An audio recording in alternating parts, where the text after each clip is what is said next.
Good evening, good evening. Good evening, ladies and gentlemen. Welcome to the school board regular meeting, August 15, 2023. If you could please stand for the pledge.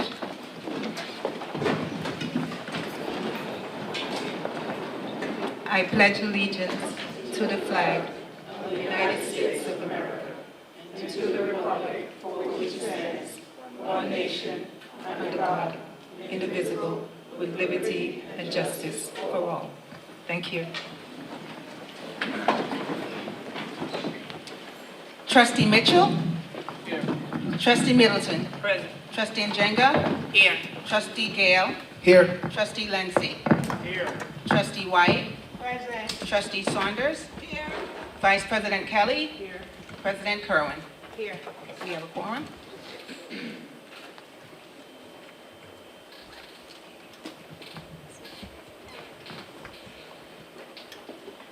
All right. Before we get started, I would like to just say read a statement to the community. If you please allow me to do so. Greetings, Mount Vernon community.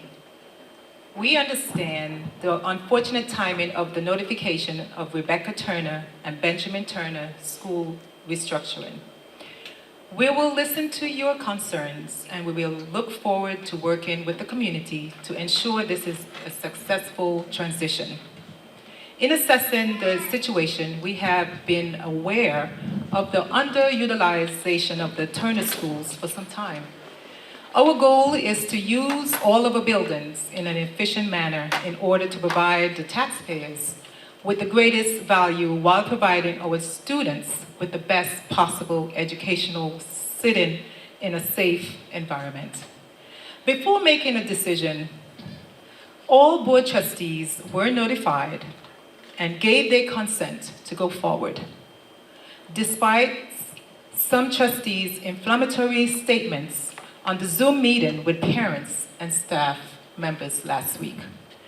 To be transparent, parents and staff members were notified soon after the plans were mobilized. In considering this change, we weighed the options and the challenges of this transition. We understood the change might be especially difficult for students, parents, and employees, including students in our special education program. We hear you and we do understand your concern. To ease the transition, parents will be able to visit the school with their children. The district is also planning at Benjamin Turner Academy a family day that will include an orientation on Thursday, August 24th from 3 p.m. to 6 p.m. The district has also identified suitable classroom for special education classes. When making this decision, we also needed to consider our students that are over the age and undercredited in the Sundown program. We are responsible for educating all students in the school district. We cannot criminalize our young men and women in our school district. These students are residents of Mount Vernon who live among us all. We need to provide them with a quality education and work with them to overcome any hardships. I would be remiss if I did not mention that the majority of these students in the Sundown program are African American young Black men.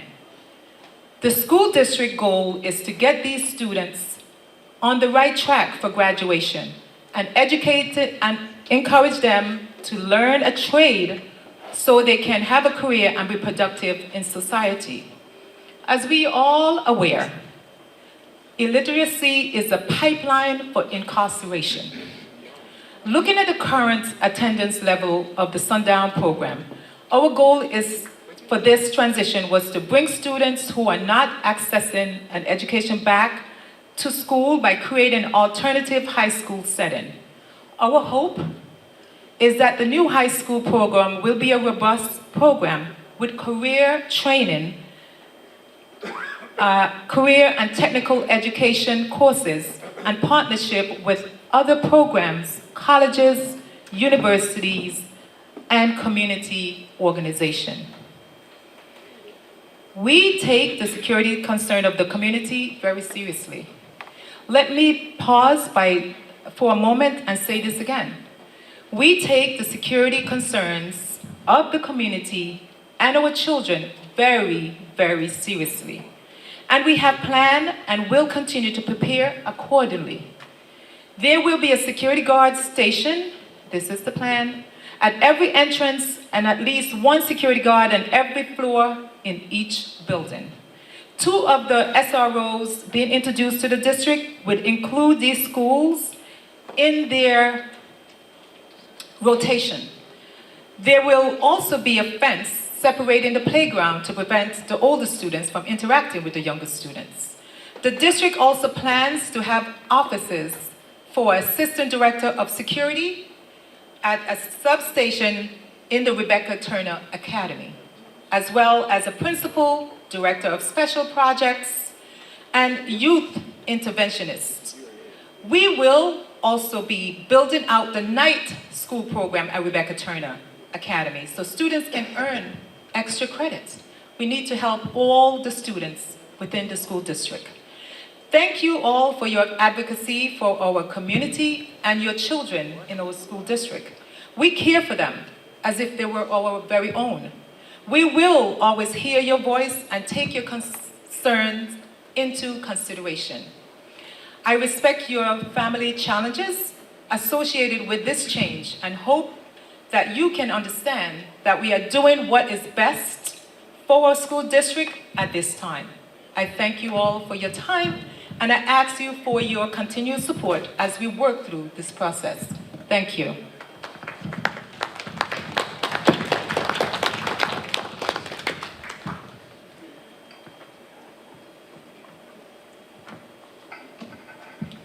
Mr. Ramirez? We're ready. So at this time, we will be hearing from the Superintendent of BOCES, Dr. Harold Coles.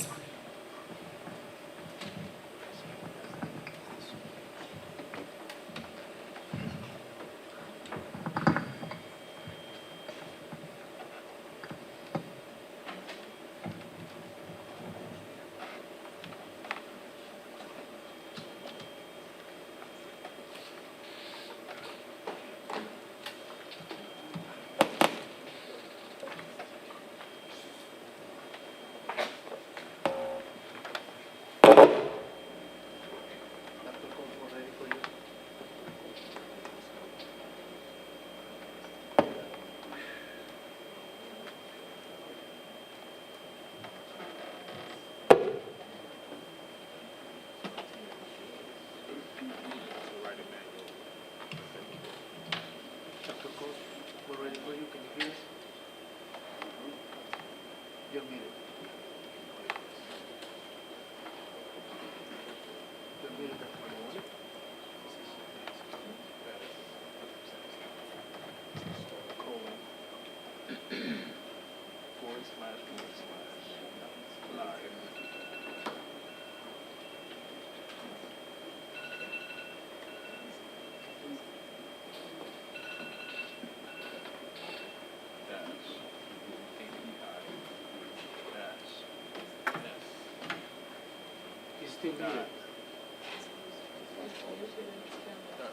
Dr. Coles, can you hear us? .com. Oh, there you go. Hello, Dr. Coles. Colon. Good evening, Dr. Coles. Can you hear us? / He can. RTMP.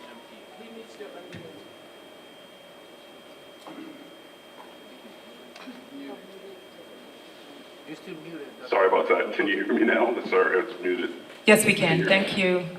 Thank you for attending our meeting. Make sure it's good. Yes.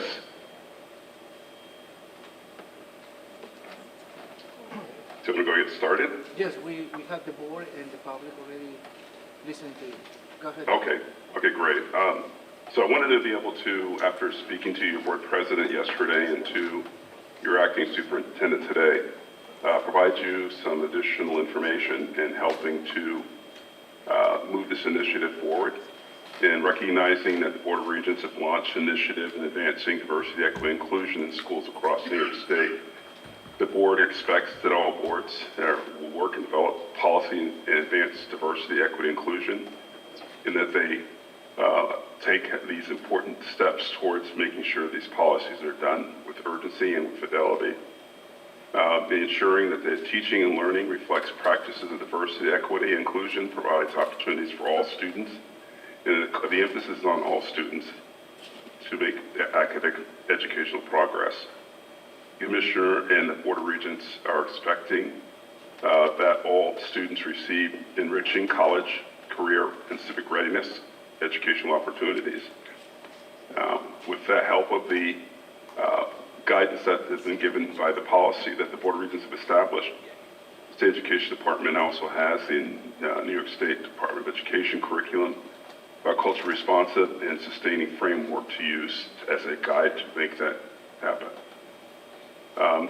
What I want to make sure addressing here is to understand that one of the things that you're looking at trying to do with what you're trying to establish with the Rebecca Turner Academy is providing opportunities for students to receive credits. These for students that are undercredited and overage, meaning they're close to aging 16 or 18, and they have very few credits. This will allow them to be able to have a pathway towards a career or even a college education if that's what they should choose to have. I know that with the multiple pathways towards graduation, CTE, Career Technical Education, has been part of that initiative that the Board of Regents have been looking at establishing. And that opportunity will provide students within the academy the opportunity to receive college-ready and career-ready programming. I think one of the things also it will allow for too, and I spoke to Dr. Smith today in reference to, as you're developing your career technical educational programming, the New York State Department of Education provides technical assistance through the New York State CTE Technical Assistance Center. And that center is a free resource to all school districts in New York State to help them with developing curriculum and supports that are in line with the Perkins grant that you receive, and providing resources and support in developing work to be able to help your school receive the appropriate certification so that students would wind up getting not only career technical experience credit, but they can also wind up getting possible with articulations with colleges in the community, college credit while they're working through this program. And that would be one of the critical things that you would like to be able to do, because as students are advancing in the program, they could wind up receive those college credits that if and when they do decide to go off to college, it won't impede them with being able to go. And students could receive credits that could help them with, by the time they graduate, they will be older students, those credits they earn could be used towards a college career, a college degree. And it could wind up making up the time that they might have lost in trying to receive their high school diploma. I know that one of the concerns that was shared with me was the issue of the timing of this and not having an opportunity for the public to weigh in on the decision.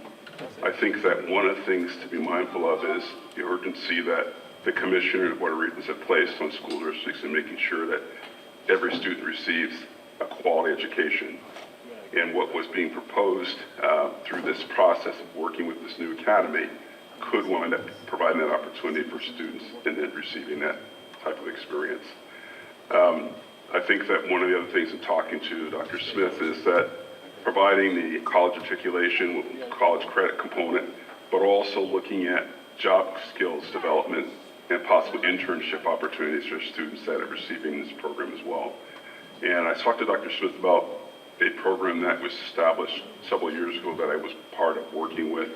And part of that experience allowed students who wind up receiving a job experience, internship, if you will, for them to be able to, while they're in the program, but also they want to be able to graduate with college credit, but also working on getting opportunities for them to make up credit as well. And I think that what you're proposing with what you have designed is a way to help students get back on track and receive college credit. The students that could receive up to 11 credits per semester, I believe, is that what the information was shared, which would be helpful in putting them back on track to graduate sooner rather than later. And I think that one of the most important things is that you want to make sure that you don't lose the students.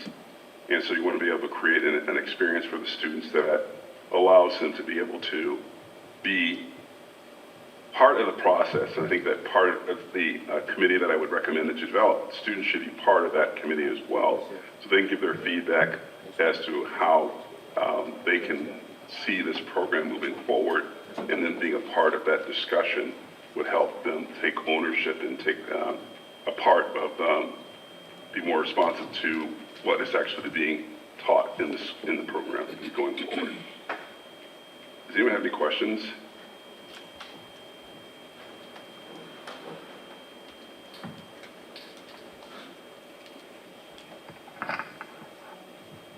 Thank you, Dr. Coles. Yes. Yeah, and I would hope that I know that like I said, the urgency of this, I know that sort of from what I'm understanding took the public by surprise.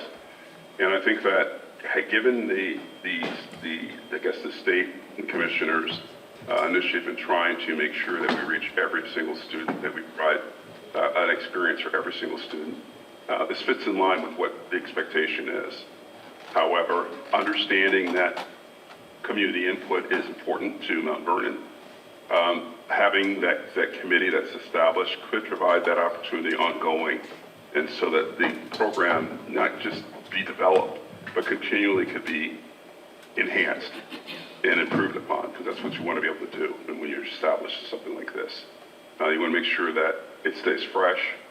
It's bringing in the experiences that students are excited about seeing, that makes them want to go to school, but also wants to make them learn and see that if they're part of the process, it helps them take ownership in their own educational experience and their understanding of where they would want to be able to go pathway and career-wise going forward. Thank you so much, Dr. Coles, for your input and support in the school district. We appreciate your time. Thank you so much again. You're welcome. And we will be following up with you. Yes, when I return, I'll be happy to follow up with you and with your community. Yes, thank you so much. You're welcome.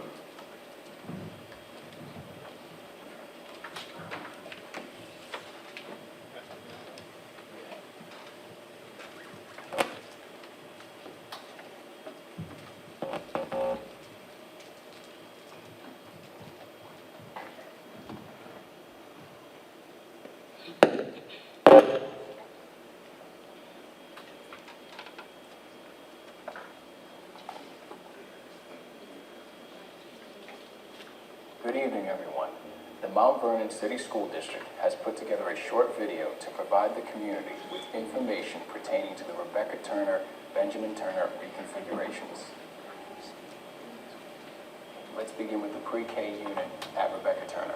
Students will enter through the back of the building through door 10. This is their own private entrance. They can be dropped off via bus or family. As they come through the door, they'll be greeted by a safety officer assigned to that unit specifically. They will walk by a string of offices to Pre-K Avenue, where all of their core classes will be held. Also down this corridor are music and art. Each classroom is over 900 square feet and has an adjoining bathroom. This area of the building is in the back, separated from every other activity taking place within this building. All students will eat breakfast and lunch in the classrooms. The only time students leave that area is when they're escorted to and from the gym or the outside playground area. Students will be dismissed through exit 10 as well. The same door they go in is the same door they go out. Pre-K times are from 8:45 a.m. to 2:45 p.m. We will also put alarms on doors leading down to the pre-K wing to notify any security personnel in the area that someone accessed the area without authorization. Now let me take you through the Rebecca Turner Academy. The Rebecca Turner Academy will begin at 7:50 a.m. and dismiss at 2:49 p.m. Students will enter through the front of the building, pass through a security checkpoint, walk down a corridor that you see in this video, directly up the flight of stairs to the second floor. On that floor, there are a string of classes down one row of the hallway that will house all of their core subjects. Also on that floor are bathrooms for students to use. This is designed to keep the students focused on their academic goals and provide as little distraction as possible.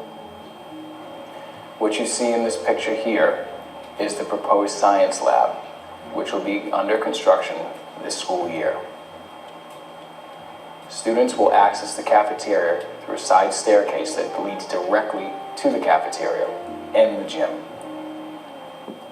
The Rebecca Turner Academy will also have 2 dedicated safety officers, plus support from district personnel, as well as the Assistant Director of Security stationed at the facility. Let's now take a look at the Benjamin Turner Academy, which will be reconfigured as a K-8 school to be in uniform with the rest of the district. To support this transition, Benjamin Turner Academy will receive 4 safety officers plus an additional per diem officer. We will also be adding an additional assistant principal. Looking at the 7th and 8th graders, school begins at 7:50 and ends at 2:49 p.m. Doors will open for breakfast as early. Once the students enter the main vestibule of the entrance, pass through security, they will head down the hallway to the cafeteria where they'll receive breakfast. At 7:45, students will be ushered to class for their first period and also to make way for the incoming K-6 graders. 7th and 8th graders will walk up stairway B to the 4th floor. 6, 7, and 8 will be housed in one hallway. Grade 5 will be housed in the other hallway. They'll be flanked by a security post, an assistant principal, and a bathroom. At 8 o'clock, doors open for grades K-6. 5th and 6th graders, again, come through the main entrance to the cafeteria to collect their breakfast, and then enter the media center. Teachers will come down, collect them from the media center, go up staircase A to the 3rd floor where they will receive their instruction. There will be an assistant principal also posted on the 3rd floor, split between 2 connecting hallways to provide additional support. There's a guidance suite and a security post on that floor as well.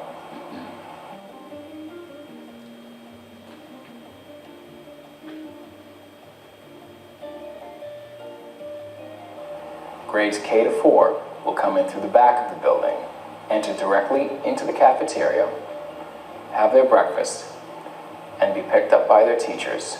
Going up staircase C to the 2nd floor, they will receive instruction for grades K, 1, and 2. Bathrooms are located in the same area in all parts of the building. Students will also be dismissed out of the same doors they arrive.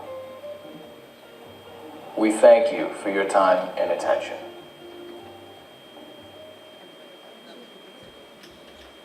Good evening, everyone.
PowerPoint. We didn't have PowerPoint.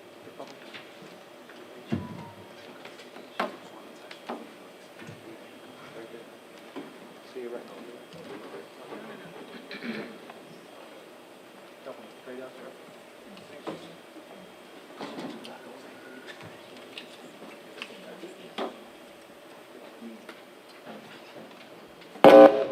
Good evening, everyone. Can you hear me?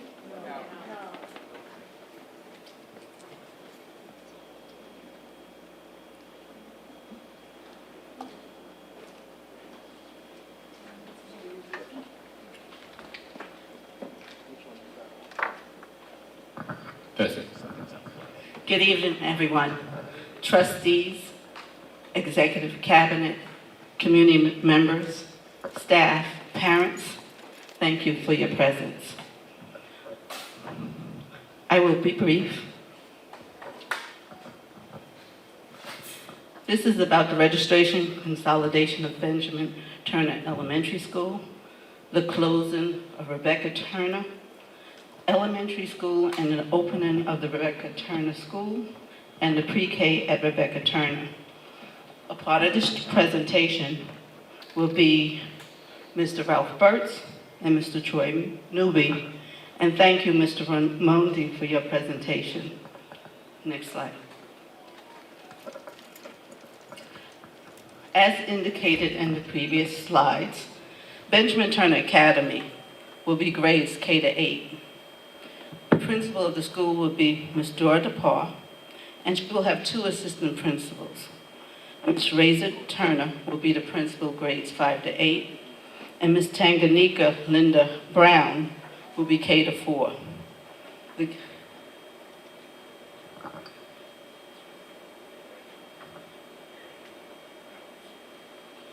Thank you.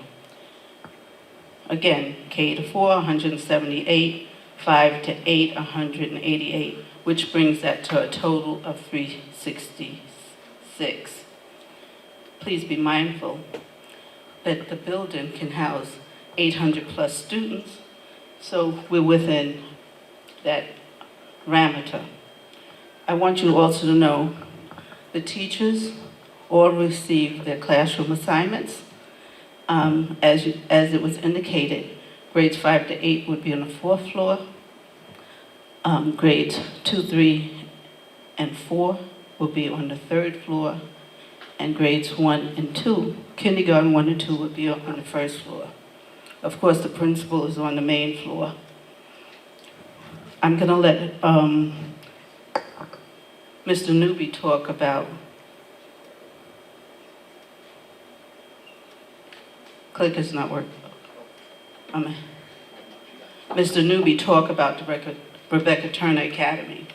He will be the principal of that school. His staff will include Mr. Ralph Burtz as the Director of Special Services, Mr. Brother Arthur Mohammed, Youth Intervention Specialist, Ms. Jennifer Gore Peralta, School Counselor, Mr. Samari Pennant, the Social Worker. Again, the criteria is over age, undercredited, and the population will be up to 200 students.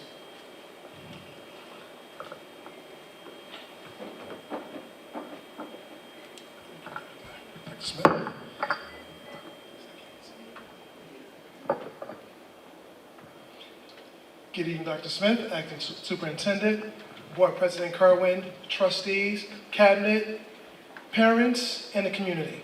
My name is Troy Newby, and I'm the principal of Rebecca Turner Academy. I've been working in the district for over 17 years in several capacities across all grade levels. First as a first grade teacher, and then as a special education teacher, dean of students at Thornton High School with the late Ms. Sharon Bradley, assistant principal for over 10 years, and now principal. So I love serving this community.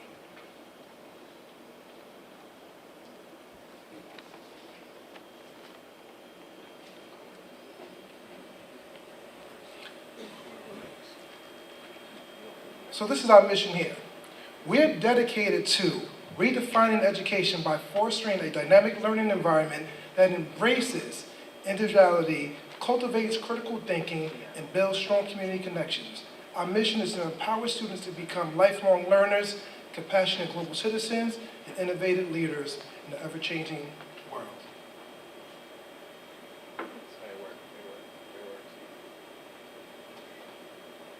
So this is what we believe in. A holistic approach and growth. Student-centered learning, critical thinking, molding our young men and women to be able to make decisions, community engagement, taking learning outside the classroom, having them do internships in different businesses in the community, sustainability and creativity, inclusion and respectful environment, something they can call their own. Let them instill self-pride in their learning and academics, and creating lifelong learners.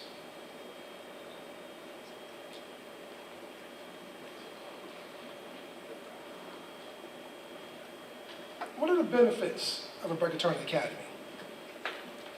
Semester scheduling, September to January, January to June.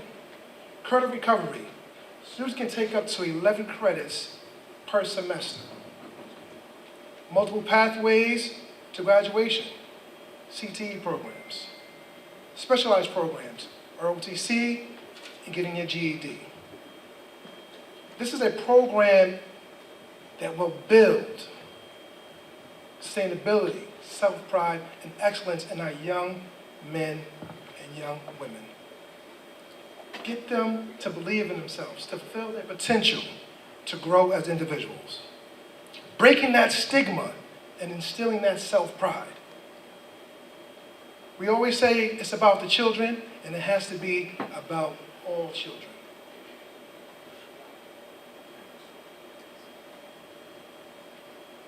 The benefits continue. A conducive learning environment for all scholars. Homebound scholars will be serviced at the building as well from 9 a.m. to 12 p.m.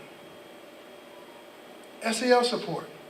A social worker and counselor providing students with that social emotional support to be able to solve problems, work through it for their benefit. And Mr. Brother Muhammad, who will be there to guide our students as they may have challenges with some behavior. And I just wanted to end with this. And I just wanted right to absorb it and just take it in because this is a community effort. At Rebecca Turner Academy, we embark on a journey of transformation where education is not confined by tradition, but guided by innovation, where students are not just recipients of knowledge, but active architects of their destinies. So this can't be done alone. So join us in shaping a future where education is a dynamic force that unlocks the boundless potential within each individual. And that can only happen if we work together. Thank you.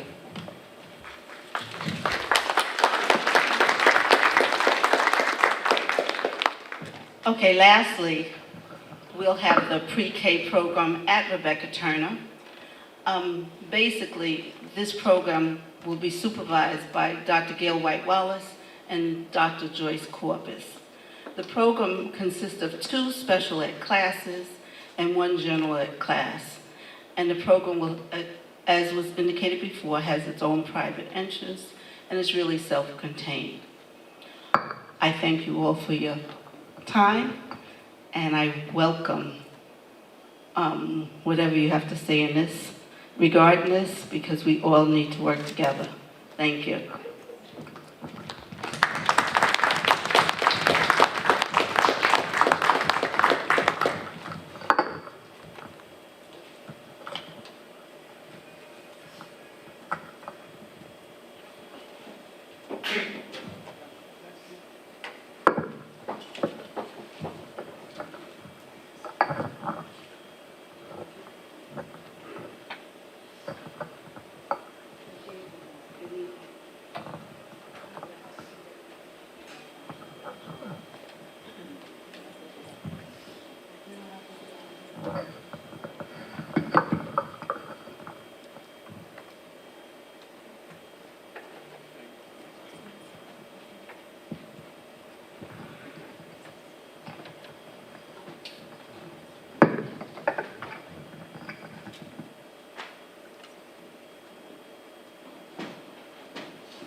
Okay, next we have Dr. Pauline Pierce.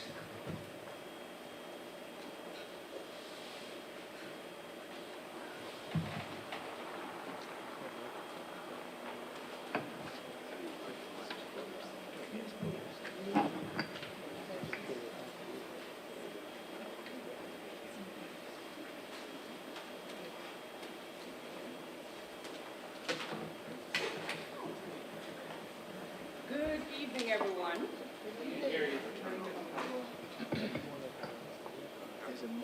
Testing. Good evening, everyone. Board President Carwin, trustees, Acting Superintendent Dr. Smith, and her cabinet. Members of the audience and community, good afternoon. Guess what? We are here for a celebration. Right? I think this is an appropriate time to change the mood of the room. Okay? Who's in the mood for a celebration? All right, let's have it. So I am the principal of the new Mount Vernon High School, and here we have some of our IB staff members and two of our special students who actually earned the DP program certificate. Now, we have come here several times where we have talked about the IB program. We have given you information about how we started the program and what we are doing and how we have expanded the program from 10 students to now we have over 100 students who are participating in the program.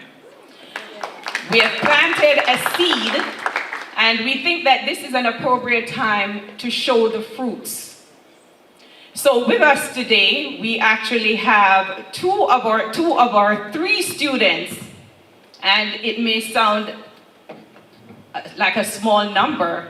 However, they represent 75% of our students that have actually met the IB diploma criteria, and that's a big deal.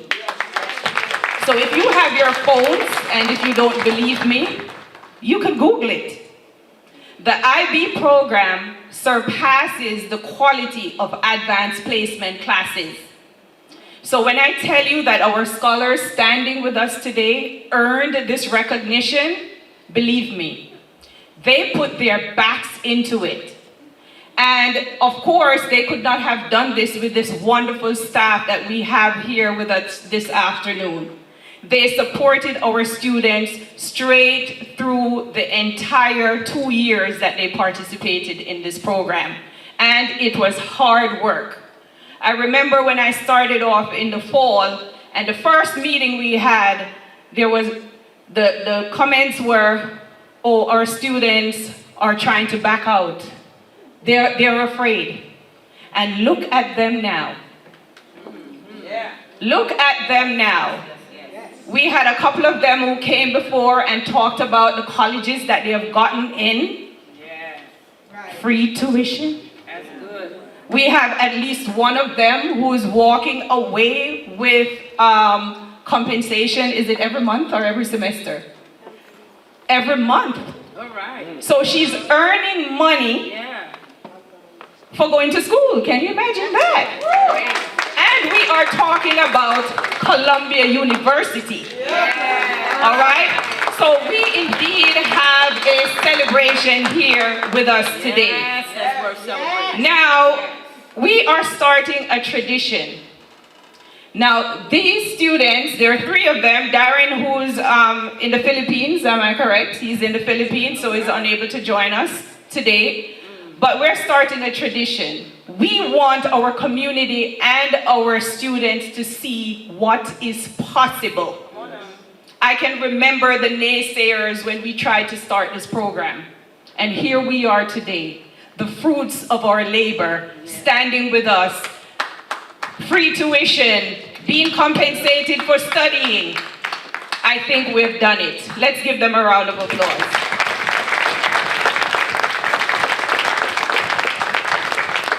Now, you will see AP Naughton here with some gear. this is our prototype. And I'm making sure I'm looking at the board with this one. This is our prototype. So our vision is that all our students will be wearing this garb to any school event. If we're coming to represent the new Mount Vernon High School, we should all be wearing one of this. Do you see our logo? It says community, character, and excellence. And here we are today, our first DP program candidates, recipients, thank you for that correction. They will be the first to own one of these. And of course, you know, when I do things like this, there is always a catch. Mom is here, right? I hope Mom is listening, because this goes home and will be a consistent reminder that this is where you started. So when we see you in the news, when you're doing big things, this is our reminder that this is where you started, and you know what you have to do? Tell me what you're gonna have to do. You're gonna have to give back. All right? So we're looking forward to our scholars coming back and paying it forward. So we have here, we're going to do our tradition. We're going to have our garbing is the term. All right? So we're going to clothe them with their new jacket, with their IB pin. So please bear with us. So first we have off Priscilla.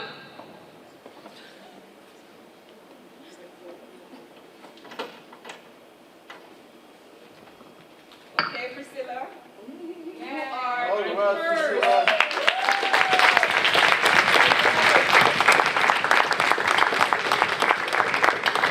And then we'll have our co-coordinator who is going to pin her.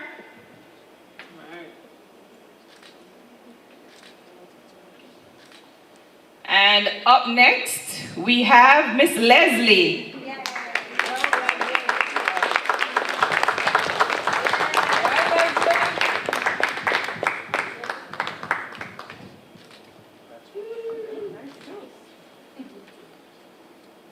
We wore our fake ones, just in preparation for that one.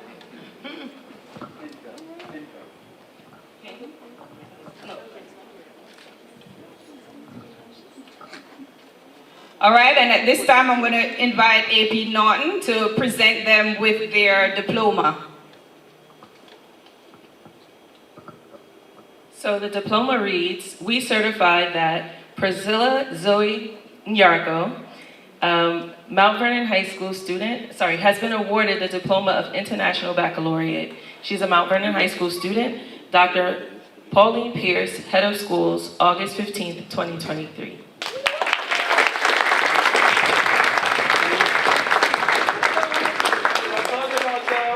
And the same thing for Leslie Iamo.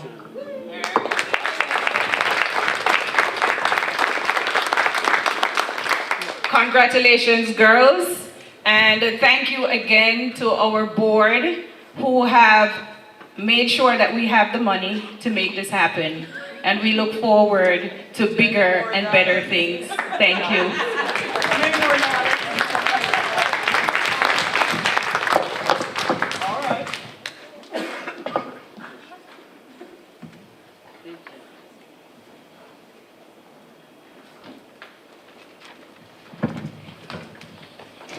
Okay.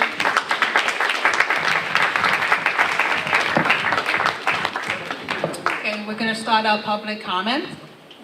There is no legal requirement to recognize public comment at meetings of the Board of Education. However, the board recognizes the critical importance of community discourse and involvement in the education of Mount Vernon's children, and accordingly, members of the public are invited to speak at each regularly scheduled board meeting, subject to the terms of the board policy. Please state your name, address, and the organization, if any, you represent. A speaker must register in advance by no later than 4 p.m. the day of the meeting by contacting the district clerk in person at 165 North Columbus Avenue, Mount Vernon, New York, by phone at 914-665-5235, or by email. The board welcomes all respectful comments, whether praise or criticism. However, identifying and criticizing a specific student, parent, teacher, administrator, other Mount Vernon education official, or employee is strictly prohibited. Any such complaint must be presented and addressed through the proper administrative channels. Each speaker is allowed 3 minutes to speak. Up to 1 additional minute may be used for the speaker to summarize and conclude their remarks. If appropriate, board trustees and/or the superintendent or other staff members at the direction of the superintendent may immediately respond to a speaker's remarks. Our first speaker tonight is Olivia Sanders.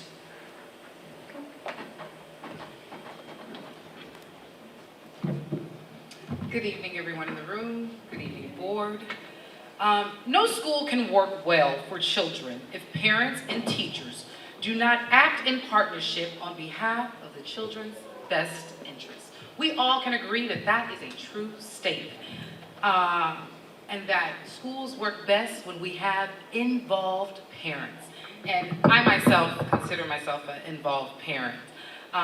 Students whose parents stay involved in schools have better attendance and behavior, they get better grades, they demonstrate better social skills and adapt better to school.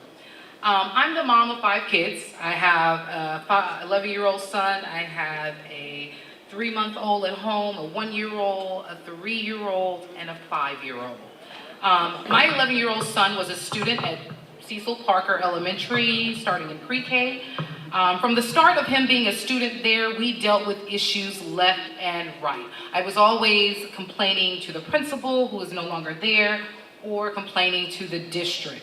And it was so much so that I decided to transfer him his 3rd grade year.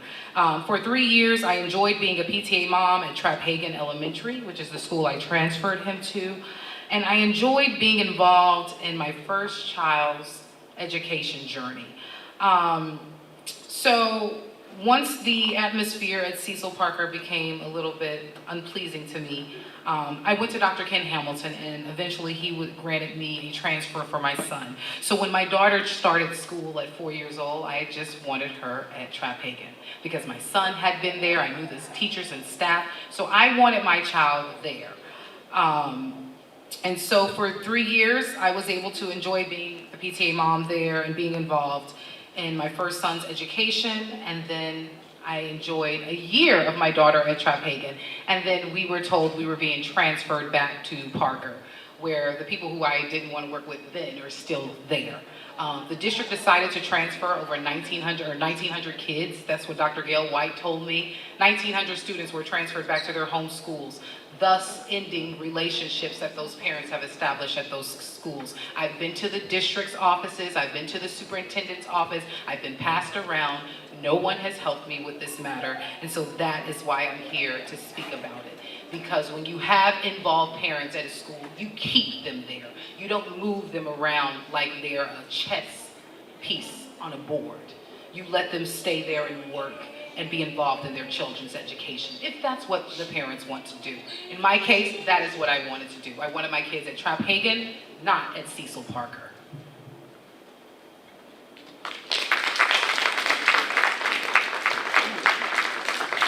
Dr. Bianca Lopez.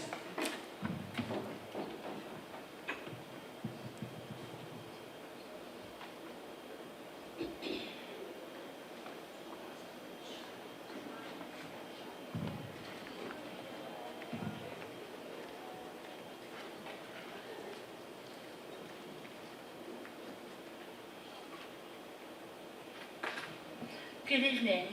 My name is Dr. Bianca Lopez. I reside at 31 Knollwood here in Mount Vernon. Good evening, Acting Superintendent Dr. Smith, esteemed trustees, parents, and members of the Mount Vernon community. Thank you for the opportunity to speak on the proposed closure of Rebecca Turner Elementary School and the restructuring of Benjamin Turner Middle School. I'm a parent of a child in a cohort class at RTS. Here are the issues at hand that I find concerning.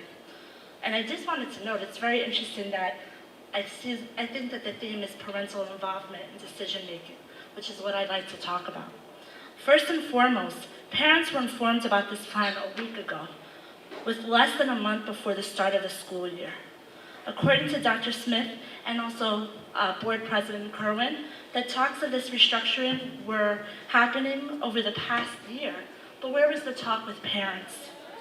The lack of parental involvement in this decision-making process is appalling, and it's disheartening, because my daughter is in special education, and we're supposed to work together as a team.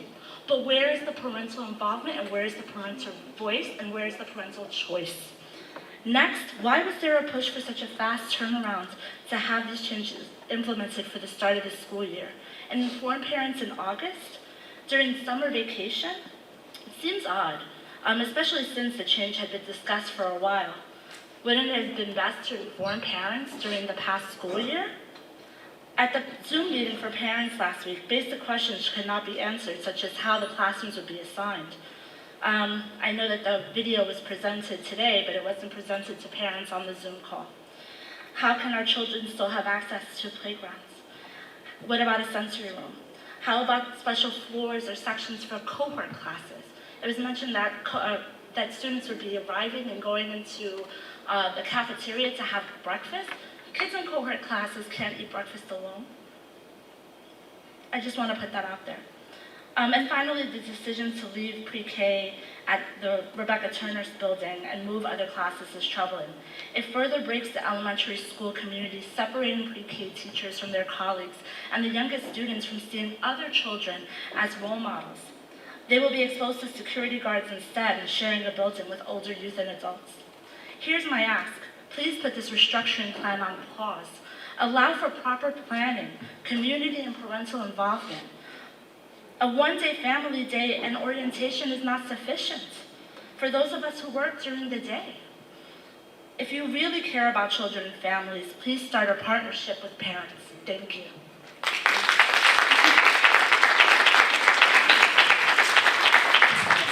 Erica Peterson.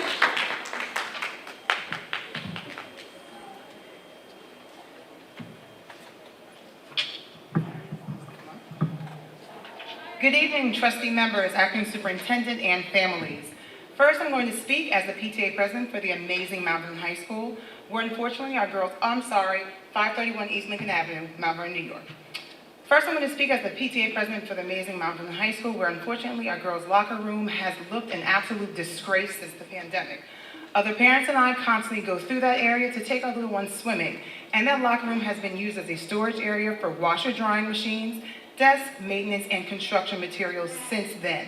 I had a conversation back in June with several female students who play spring sports, and they expressed to me how embarrassed they are when visiting schools need to use their locker rooms, and it looks deplorable, and many toilets are inoperable.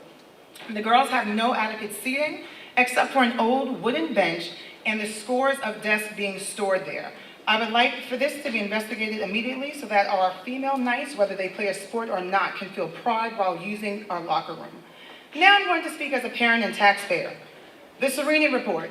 The board mentioned several times about having this audit done, yet they have been silent since its release last month. Upon reading it in detail, showed, in my professional opinion, how mismanaged the district's business office is and why on earth would board members pass resolutions for vendor services with no contract attached. I pray this practice has stopped and will stop. I would also like to know why the district's legal representation, Ingram and Smith, failed to ensure that our district purchasing policy did not have a very basic yet crucial financial protocol, the Uniform Grant Guidance, in place. Districts were notified about this guideline requirement back in 2019, yet here we are 4 years later and it was not in place. Between this and the many lawsuits this district is facing, maybe we should start looking into a legal firm who truly has our district's best interests at heart and won't stand by and watch the house burn. Speaking of the house burning, tonight there are over 30 resignations in board docs from teachers in this district. Over 30. I communicated with several and asked why they are leaving, and many expressed their sheer frustration with the school district, especially over the past 6 months, which one quoted, "The district is running like a house on fire, and they're hoping no one can see through the smoke."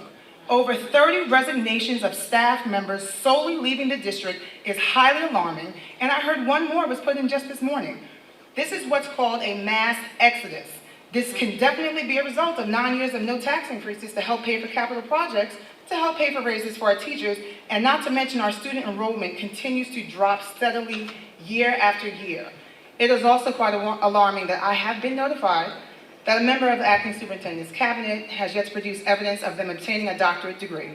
Hoping that this was a rumor, I took it upon myself to locate all the cabinet members' published doctoral dissertations. I was able to find all but one, and this is the member that was presented to me in question. I would like for this to be investigated immediately and followed up on, because this district has a level of integrity that must be upheld on all levels. I would like to know if there's an update on the status of the 6 school resource officers that Trustee Lindsay mentioned in 2 previous meetings. Another district will be getting from Westchester County for this school year that starts in a few weeks. Finally, last Wednesday, the acting superintendent held a Zoom meeting for the school community discussing the restructuring of the Rebecca Turner Elementary School. In this meeting, she referred to Trustee Mitchell as a devil's advocate. The definition of a devil's advocate is a person who expresses an argumentative opinion in order to provoke debate. Since when did speaking up for parents who may not have a voice or be unaware of what the district is doing and need more clarity become being a devil's advocate? As a parent of this district for over a decade now, I found that statement to be insulting to not only us parents, but to have a trustee addressed in that manner as well. And I hope an apology has been given to him, and us parents deserve an apology as well. Gone are the days of this district preying on uninvolved, uneducated, disengaged parents so that changes can be done with our input or voice. In the words of Sister Shirley Chisholm, from here on out, if there's no seat at the table for us parents, then we will bring our own folding chair.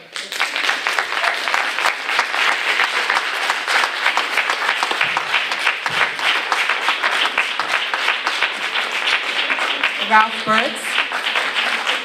Ralph Burtz.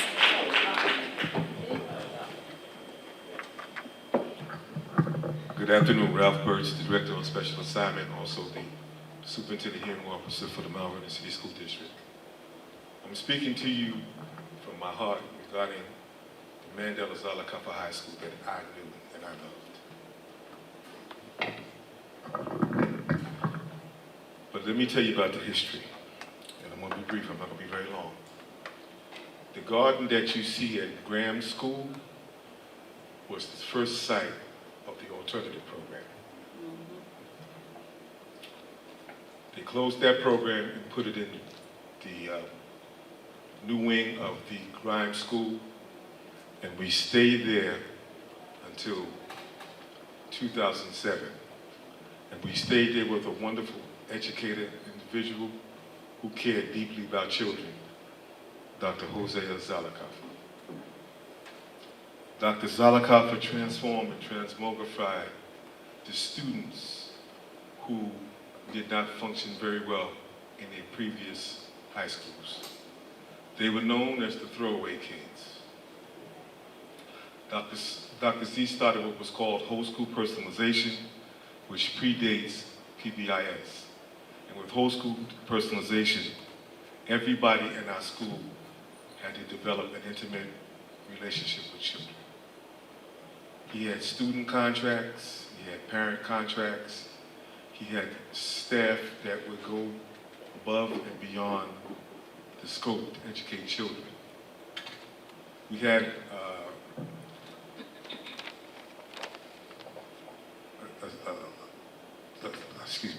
a situation where students could get 4 credits the fall semester and another 4 credits in the spring semester, and they also could use credit recovery. We had a no-nonsense approach to education, and it was always in a setting that was, quite frankly, deplorable. So fast forward to 2007. We moved over to where the school is currently, and that was the best year of the history of Mandela Zalakafa High School. We had about 70 graduates, no fights, children learned, the expectation was you come to school to learn, failure was not an option. We had to leave that setting to go up to A.B. Davis, which was the lower level of the school. Didn't quite begin well, but we managed to do what we needed to do in order to serve our children. From there, we moved up to the 4th floor. And if anybody knows anything about the 4th floor of Davis, that's not a setting that children should be placed in. One day it's freezing, the next day it's hot. We had children who couldn't get on the elevator, so they had to walk up the 4th floor every day. But you know what? God covered our school. Yes. We made it. Yeah. I knew that when the previous superintendent talked about his 2020 vision, and he talked about every school, but he never mentioned Mandela. So I knew that that was the beginning of the end for Mandela. Our last graduation was in June 2019, and they closed the school. And when they closed the school, they created what was called the Sundown Program. Now, I don't know about you, but sundown means it's dark. Okay, and more importantly, it was a program that was put in the back of a school. You closed the school that had all the room and all the space and all the programs to make our children succeed. And when they did the blue ribbon cutting ceremony for the Nelson Mandela Jose Zalakava School, I gave the history of Dr. Z and Mandela. And for those of you that know me, I don't bite my tongue. I told the superintendent and the president of the board then, you should have never closed Mandela because you're going to reap what you sow. Right. With that being said, unfortunately, they were at high school, and quite frankly, they ran around school for 3 years before Dr. Palmer Pierce took over the school and transformed and transmogrified. But if our school had remained open, you wouldn't have had that. So what we're going to have to do, this is Rebecca Turner Academy, we're going to have to bring back the old Mandela. We have the blueprint. I've worked with Dr. Z. I gleaned from him. I worked with Mr. Newby. So, God willing, we're going to bring this program back to Rebecca Turner. But we need support and we need cooperation. Thank you. I'm almost finished. Okay. Because we're dealing with children who are on the 2nd grade reading and math level. So we need all the resources that we can to muster up to save our children. Thank you. Thank you so much, Mr. Brooks. Thank you. Lynn Middleton.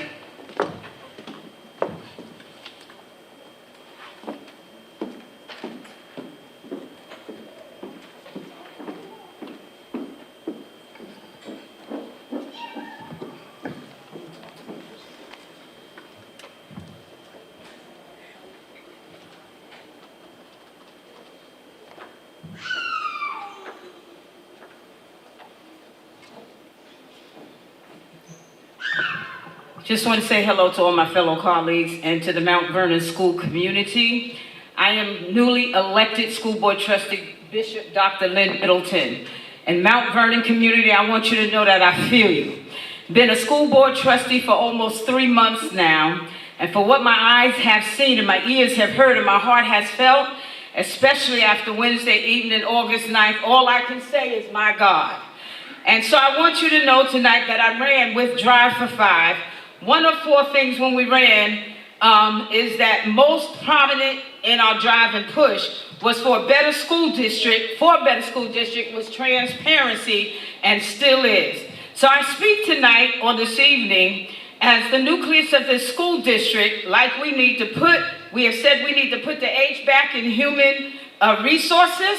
We need, as a 9-member board, to put trust back in the word trustee when it comes to this Mount Vernon community. My colleagues, let us be mindful of, all of us be mindful of the fact that where we sit, we're not sitting here because we just decided to do that. But let us be mindful of the fact that we are where we are because we made promises about what we were going to do when we were running for an election for a seat. And thus the community trusted us enough to elect us to sit where we are sitting this evening. And I told you when I ran that after 40 years in this district as a civil servant employee first and then a school counselor, I did so to be on the side of right and transparency with integrity concerning our children first, our parents, our staff, and our school-wide community. Thought out change, my fellow colleagues, is inevitable. If the head is dysfunctional and divided, then the body will be just the same. So look at the resignations now. Look at how our system, to a degree, is declining how it is and where it is. Look at our CSEA and professional staff that feel a little bit somewhat disrespected by department heads that just got here. So we need to be mindful of where we are sitting. We must plan and prepare to do better. I was a school counselor for the alternative students before I retired from Mandela Sundown in 2021. 2 years prior to my retirement, when we were moved to the high school, we requested then a place to house our students because all of us was in one room. We requested staff and administration, including welcoming our parents to where we were, to be in a better place that we weren't. Prior to that, while at the Steen Davis building, we requested a home for our alternative students. And prior to that, while at the old Columbus School building, went on Gramerton Avenue, now the newly renovated Mandela K-8 building, we requested, y'all gotta hear me tonight, we requested for it to be renovated as a permanent home for our alternative students. So prior. So now, because for all the academic and social and emotional and other reasons that the light bulb had just clicked, we are sundown students, we now in the middle of August, short of September 7th, become insensitive to the voices of the parents and their children and staff for all buildings that is affected. And at the last minute that they're going to be uprooted just like that.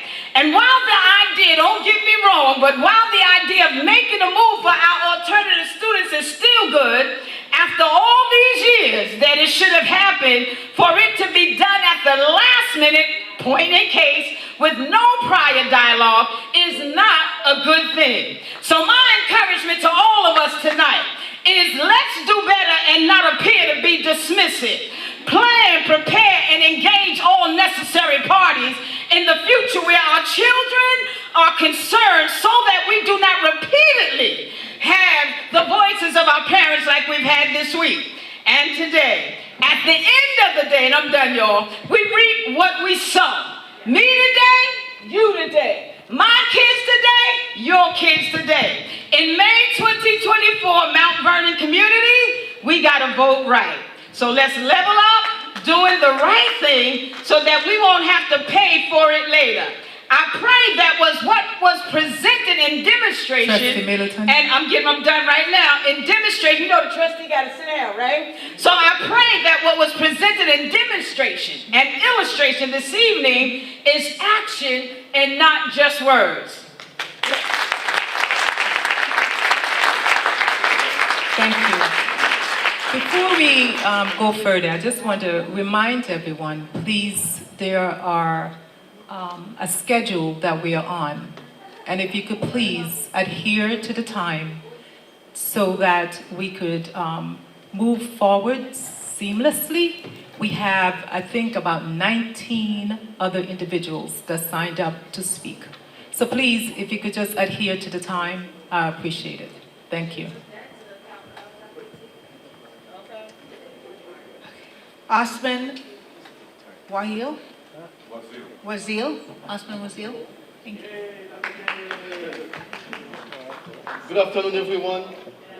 Good afternoon, trustees. My name is Dr. Osman Wasil, and I am one of the teachers at Sundown Academy.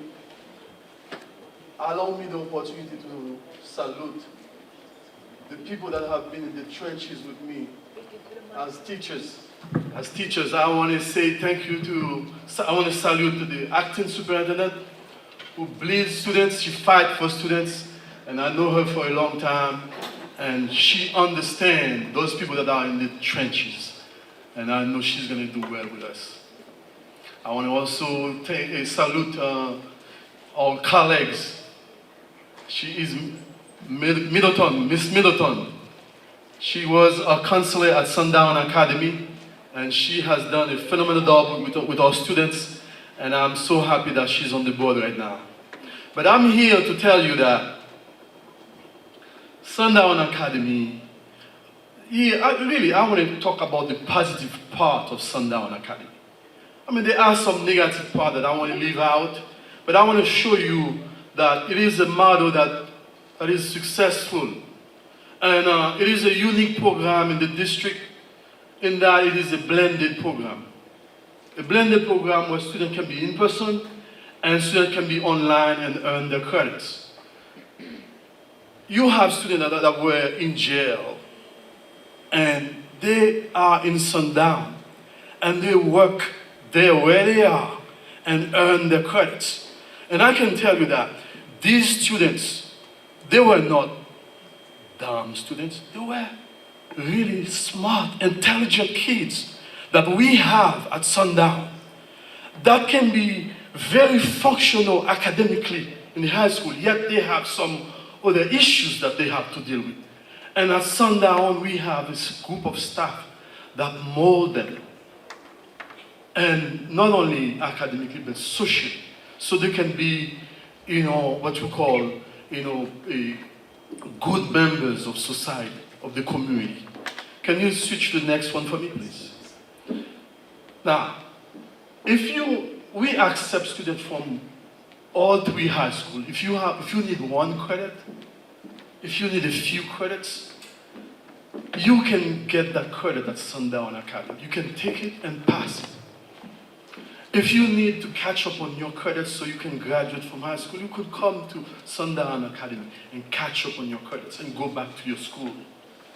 If you students that you need a small setting, you can just simply come in and sit down as a student in person and take your classes, and your teachers will work with you. Come to Sundown and you will see that you will graduate. I'm going to give you one example. I have one slide that you have to see. Could you go to the next slide for me? Now, let's take a look at some data for this year on Sundown. If you look at the data, really, what you see is that we have 23 students that graduate in June. We have 9 students that will graduate in August. 23 plus 9, you have 32 students out of 49. 32 students out of 49 is 65%. 65% of students that were not supposed to have a high school diploma, that they rejected, they threw them out. And yet, at Sundown, we make sure they pass their classes. As a matter of fact, we teach them how to study. Now, this is the kind of things that you don't see. If you don't teach them how to study, they can't be successful anywhere. And we've done that. And of course, in January 2024, we're going to have 17 students that will not have a high school diploma if they didn't come at Sundown. Ladies and gentlemen, I can tell you, if you go to the next slide, that's the success of our children. You can't really measure them by the percentage. Excuse me, Yes. Mr. Wilson. Yes. We're running out of time. Okay. We appreciate your passion for the Sundown I'm going to program. finish just this part right here. Now, Okay, is it only one yes, sentence? it's only 1 second. Well, you must look at the benefit of this academy and give it the support that it deserves. Thank you very much. Thank you so much. Thank you. Ben Backey?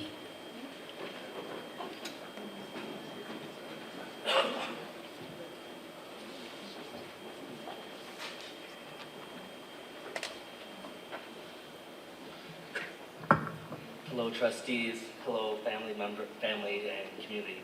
My name is Ben Bakke. I live at 31 Knollwood Avenue. I'm a parent of a 6-year-old autistic daughter at Rebecca Turner Elementary School, and am also the PTA president at RTES.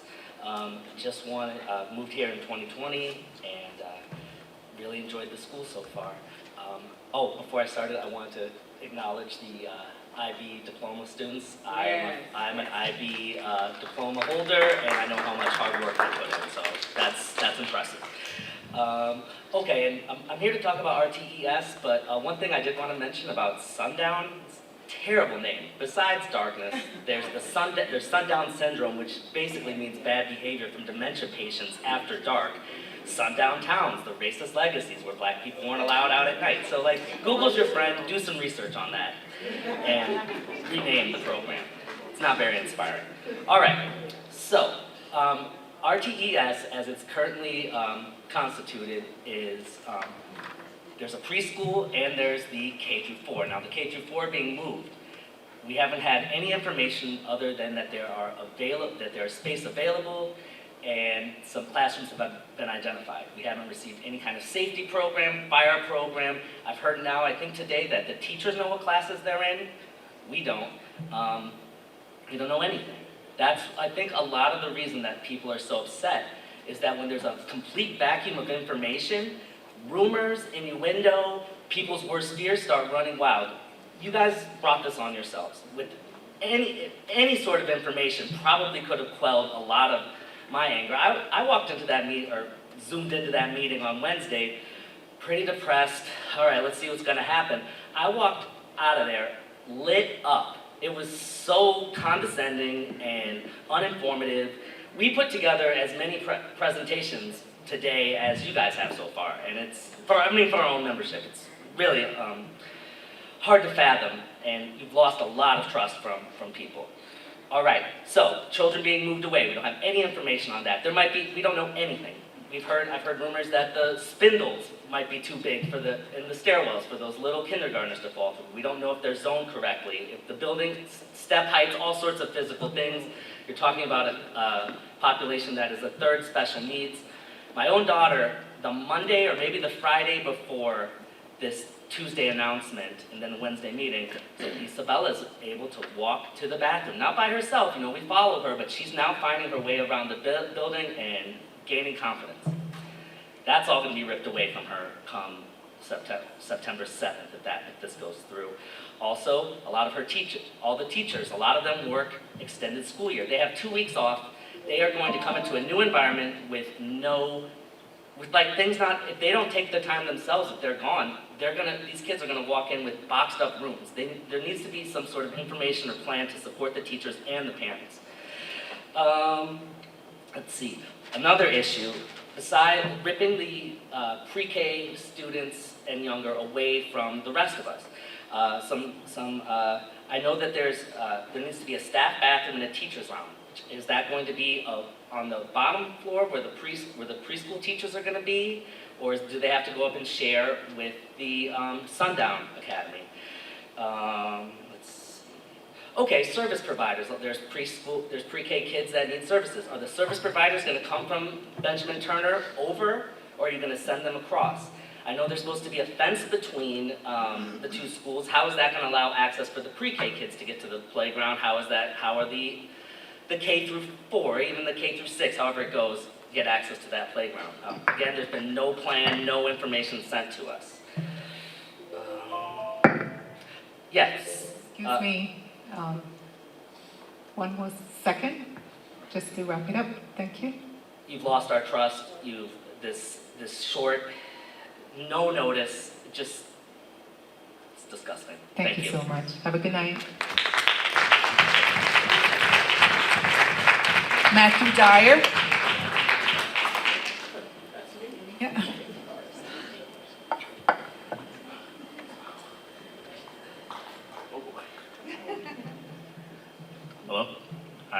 everybody doing? Good evening, board trustees, Mount Vernon, my community, my people. Good evening. I'm here to talk about the whole criminalization of sundown students and how I feel about that. You know, I haven't really prepared this. I'm a little nervous. I'm never usually nervous to talk to people. But I live on 415 South 2nd Avenue. But yeah, before I got to the sundown program, I spent 3 years at Mount Vernon High School. I once thought, like most of the concerned parents here, as far as being uncertain about the Sundown Academy. That was until I had to sacrifice my entire senior year by requesting to be put in sundown to ensure that I graduate high school, not knowing prior how much that sacrifice was in truth a great opportunity. That saved me from failing and almost nearly giving up on myself. Credit recovery isn't a prison to hold delinquents. It's a safe space for young men and women who can gain an education despite the hardships that they go through. Definitely not to be incarcerated for the labeled stereotypical products of their environment. I firmly believe that everyone deserves a second chance. For example, teen mothers in credit recovery like my mother once was. If not for night school and credit recovery and programs like Sundown, I probably wouldn't be standing here today to defend them. Most of you who know me, which is I've had Dr. Doggett before, when he was Mr. Doggett in elementary school. I had Mr. Campbell, I've had Dr. Gabaton, I've had Dr. J, who was just up here, I've had Ms. Jaffis, I grew up with you guys, I grew up to you guys, you know. And one thing's for sure that they all know about me, aside from the fact that I just love speaking so much, and I'm so social, and I'm, you know, everywhere. I am not a criminal. And I find it incumbent that myself and any one of my peers sees the inside of a jail cell anytime soon. And, you know, yeah. And also, given that a lot of teachers and a lot of people from the past of Mandela have come up here talking about not receiving the resources to do their jobs correctly, I mean, that's a part of the gig too. And as much as it's our job as students to come here and give our trust to you and, you know, allow ourselves to be vulnerable with you, you have to show us that you're worthy of that trust too, just like we do. It's a two-way street, and it's always been that way in my opinion, ever since elementary school till now. And yeah, I think I'm done. Great job, thank you so much.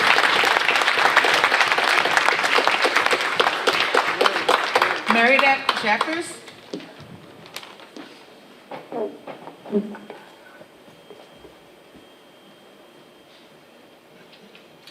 Good evening, everyone in this room. I'm going to speak on why Sundown is a needed program. My name is Meredith Jaffis, and I am coming into my 27th year as a teacher in Mount Vernon. I have been working in the Sundown program as a physical education teacher for the past 4 years. I recently learned that Sundown will be moved to Rebecca Turner. The shift in their environment will be a positive one for the students. The reason why all of us are here is for the students. Many fears about change is definitely validated. From the students' perspective, as speaking to one who is here, as you just heard, Matthew Dyer, they will have a sense of belonging, a sense of the educational home away from home. This new school and program location will make them feel nurtured more than they'll feel nurtured more.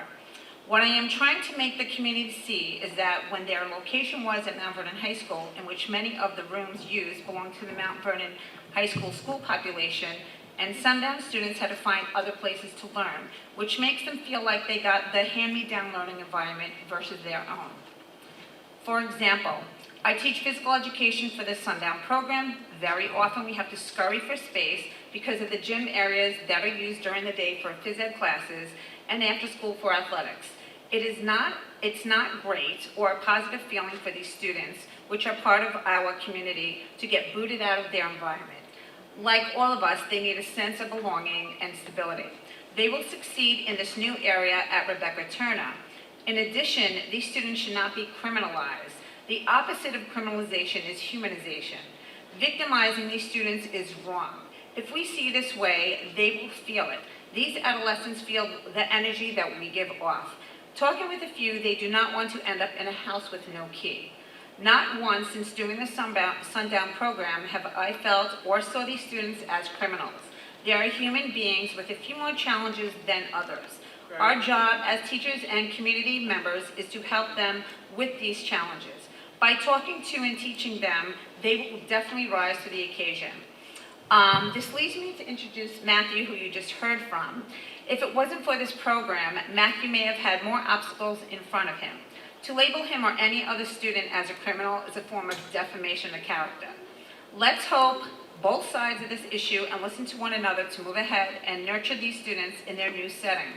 I predict that these students will soar higher in the new setting versus the past setting at Mount Vernon High School. Let's turn some of the trauma in our community into achievements. That's it. Thank you. Okay. Thank you. Shamia Bagby.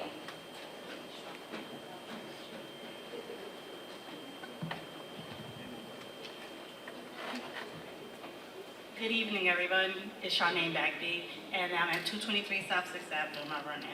I do want to start by saying, and I speak for most of the parents of Rebecca Turner, not one parent came out their face and called these children criminals. Not one person said that. I speak because I did on that Zoom call. If that presentation was presented, you might have had a better outcome. You didn't present that. No questions were answered. So I apologize to any kid that felt that way because parents didn't say that. Security was brought up by the board. I did ask for metal detectors because I don't know no high school setting that does not have metal detectors. Especially with my child being in pre-K, nonverbal special needs. It just makes sense. But let's talk about it.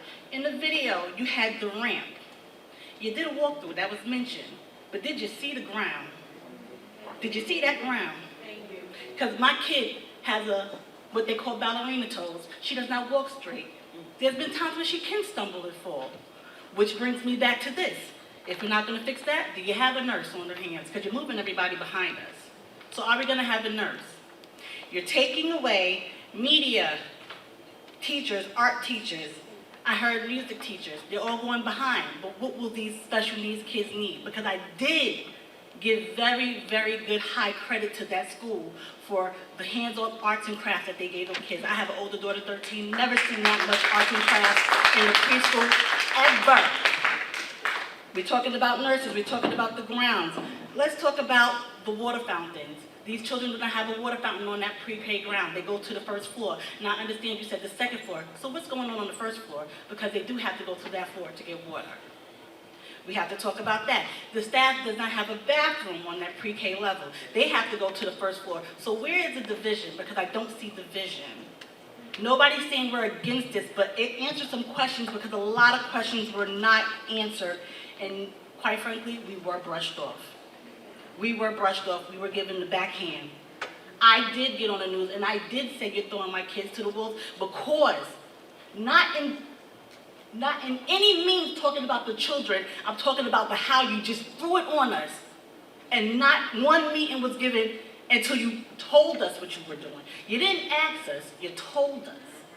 Given an option, you want community and you want hands-on with the parents, but when were we gonna get the option to hear this before that display? Because it wasn't a meeting, it was a display.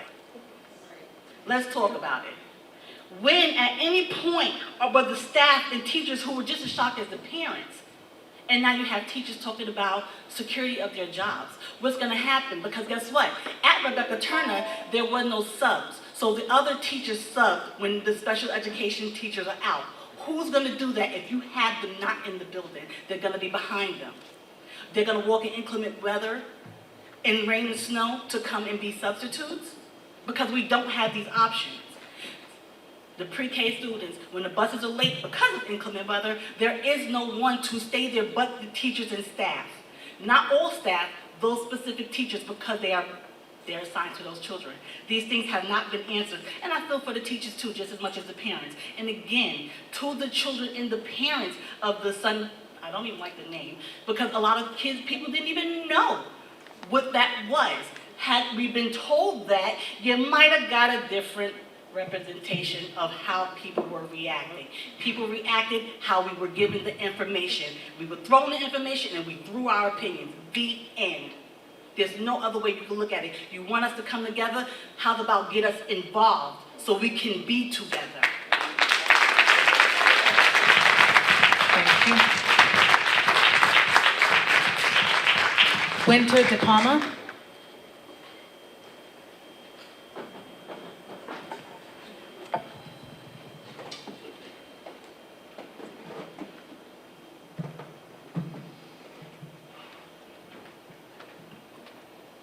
Good evening, everyone. My name is Winter De Palma. My daughter is 9 years old and in the autistic cohort at what used to be Rebecca Turner Elementary, and I guess she'll be going to Benjamin Turner Academy. I have not received any communication one way or the other. I'm here to talk about the merger. When this merger was announced, I felt blindsided. I hadn't received any communications about supply lists or my daughter's busing, but I was getting this last minute, here's a voicemail to get on this Zoom. If I didn't have a friend who could attend the Zoom and tell me what happened, I would have not known anything about this. The community outreach was absolutely zero, and for something as major as a school closing, that's unacceptable. The stated reason for the merger was underutilization of both schools. But my daughter has been attending Rebecca Turner, and her IEP has not been fully followed because of staffing issues. I fail to see how putting more students into one building without increasing staffing will solve this problem. Dr. Smith was quoted as saying that the district has schools that are underutilized, so why spend the money? Indeed, why spend the money seems to be a theme in this district, as school after school is not providing services to students that are entitled to these services by law. Individually, parents are being told that the situation is out of their hands, that there is simply no money to provide the environment and services that the most vulnerable members of our community need. But in Dr. Smith's words, the money is there, not being spent on our children, because it would be a waste to do so when only a third of the students need it. To my knowledge, there has not been an accounting of what the supposed savings from this merger will provide to students this space was taken from. In my estimation, this move should cost the school more per student. As high-needs students in denser classes need more interventions, there will be more disruptive behaviors as students who require consistency are thrown into a hostily foreign situation for no logical reason.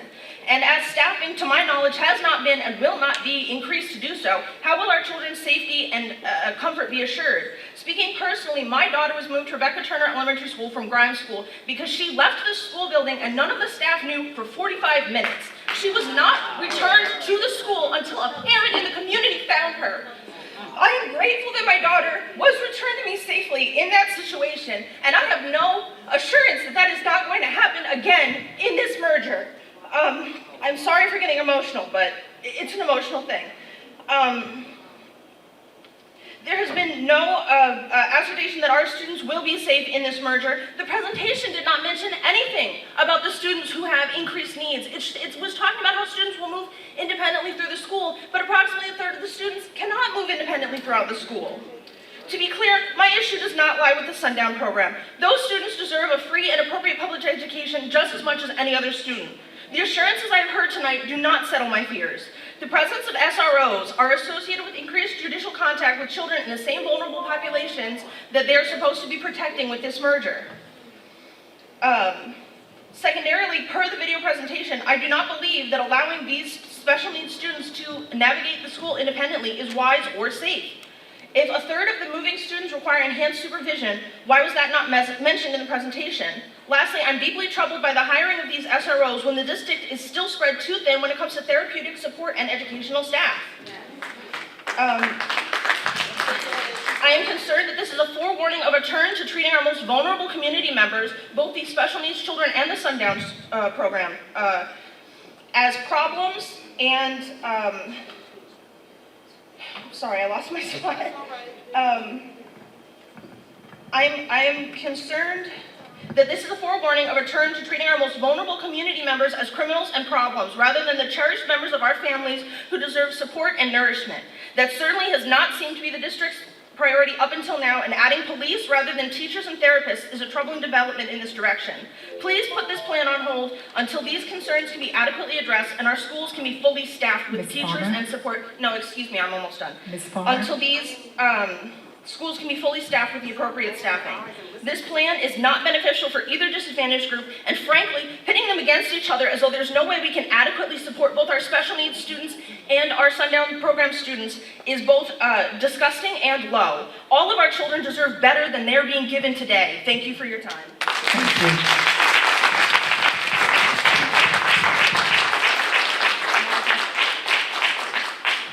Maggie Green.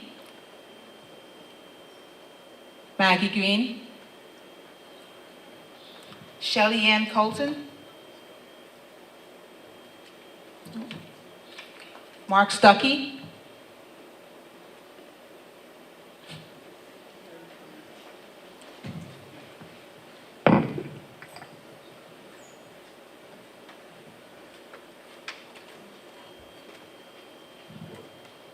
I have a packet here for each and every one of the board members. Please, look at it. Do not leave it laying around.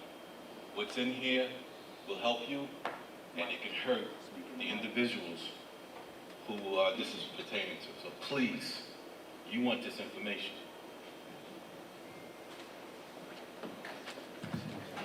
I'm going to hand one to your cabinet members, each one of them.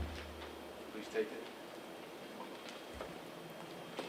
You know, there was a young man today who came in to sign up. Well, he had a job interview at one of our schools, and he was nervous as can be.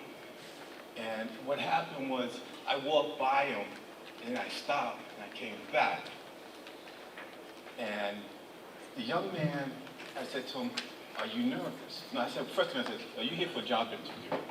Mind you, he's 18 years old. And he says, "Yes." I says, "What are you going for?" He says, a lunch march. I said, "So you're nervous, huh?" He says, "Yes." I says, "Count to 10. He paused, he counted 10, and he calmed down. I told him when he goes inside to do the interview, shake the person's hand firmly and thank them for allowing them to be here for the interview. Before he went inside, he said, "Thank you very much." The question winds up being, as everyone's saying here about our young people, who's going to tell them Jesus is coming? Who's going to tell them there's a better way? Who's going to tell them the things that are upon them so God can help them make a better way? Inside the documents I gave you, we're dealing with racial issues, discrimination within this district. It has to stop.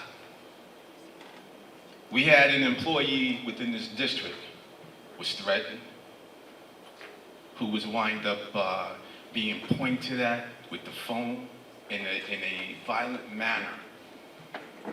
Now, the individual wind up saying things to me as well. You know, as a superintendent of buildings and grounds, the individual needs to be terminated. Because the GNC winds up, I didn't say no names.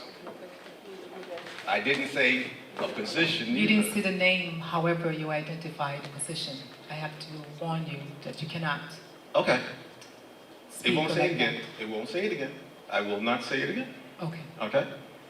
So what's happening is, you have a work program that everybody have to do every single year. GNC. Mandated by, I think, the state. So if this person is getting away with what he's doing, harassing people, then the state needs to step down into Mount Vernon and see what's going on. Because eventually, it's going to get really, really bad. People like that do not need to be on our premises, because anything can go wrong. Board, take a look at what I gave you. In that document also, May 15th, there's a workshop. That workshop was dealing with discrimination calling our people, our employees, monkeys and dogs. So you need to look at it. If nothing is taking place, I will not take that GNC test until it's straightened out. If you want to terminate me, you may, but I'm covered under the state law.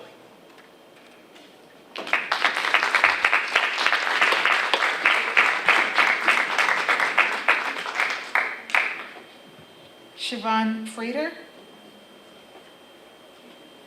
Siobhan?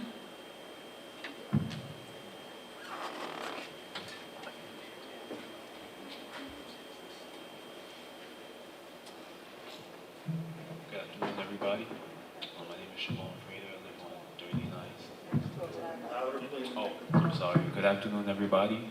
I'm Siobhan Frater. I live on 39 South 11. And I'm here to talk about the Sundown program and how it helped me. I'd say I started Sundown back in like 2020, where I was messing up in school a lot, and I got left back a couple times. And I say that it was a rough start because I was new to the program, so I didn't really understand, like, you know, how it was going and stuff like that. And there wasn't really any communication, but then once I got used to everything, I got all the credits that I needed, and I finally graduated in the year 2022, last year. So I'm trying to say is like the program is not really a bad thing for the students that are in the school and behind right now, because look at me, if I didn't do the Sundown program, I would have probably got left back again, or probably got kicked out of the school for being too old. I say I know a couple of students that were in there that were like way older than me, and they did what they had to do. They got their diploma, they graduated. I know a couple of them that has a good job right now. They're doing something for themselves. So I feel like the program is not a bad thing. It's good for the students. Yeah, it might be. Y'all might see it as a bad place because we're in a small environment, but there's less distractions, because when I was in the school with all the students, I was walking around with my friends. I was hanging out after class.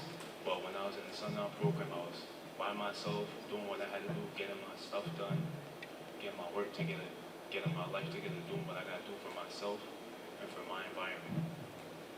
And that's all I have to say. Thank you very much. Thank you.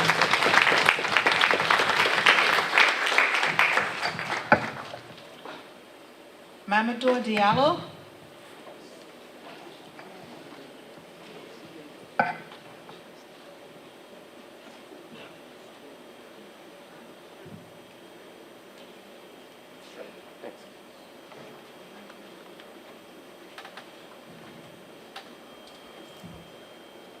Good evening, everyone. This is Mamadou Diallo. I live on South 6th Avenue. I'm a parent and a resident on that area. So I have 5 questions for you guys. First, we heard you want to approve, it's true or not, that you tried to take this kid to STEAM first, but STEAM parents said no. Anybody can prove that to me? It's false or true? Second, why are you displacing special kids? Why in class already well established, you're taking them somewhere else? Why not take these kids to Nelson Mandela where they were before? Why not? If it's about the space. Third,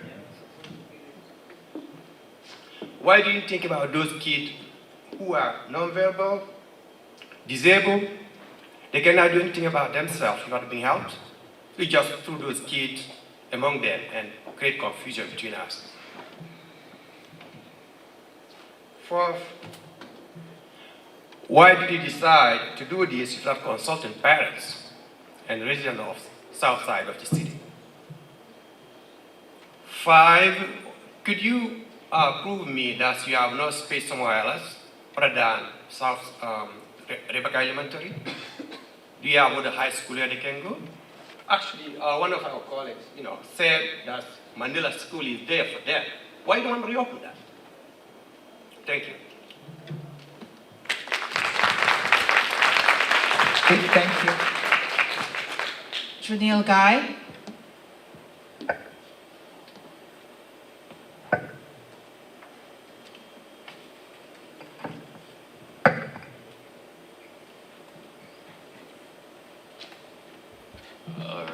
Hello everyone, my name is Janelle Guy. Alright, I'm here to talk on the Sundown program, how it was really a blessing, to be honest. And I got a question that I really want y'all to think about. What would happen to the kids if they don't get the love and the guidance that the Sundown program provided for us? You know what I'm saying? It helped wake a lot of us up. I'm not gonna lie. A lot of us really got into it and realized, yo, like, we could do this. We in school and we doing the work. We're getting the help from the teachers. The smaller settings, most of us need it because we're able to be tended to one by one, or, you know what I'm saying, a little bit more help if we need it. You know what I'm saying? So, in all reality, I'm not gonna lie, the Sundown program is a real big benefit. And a lot of people complain about all the violence and all the bad kids that's on the streets and in schools, and y'all not understanding, like, the help is here. Why shun it if it's here? Why don't you allow it to go on? Everything is a process and things take time to be great. You know what I'm saying? So, in all reality, I feel like y'all should allow this and just really look into it and understand certain things. And y'all need to understand it's really a benefit and a blessing to most people, to all that goes into it. Yeah, that's it. Thank you so much, young man. Maya Hardy.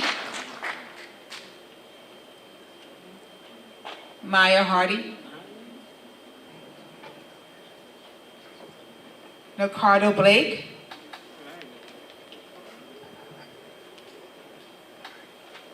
Ricardo Blake.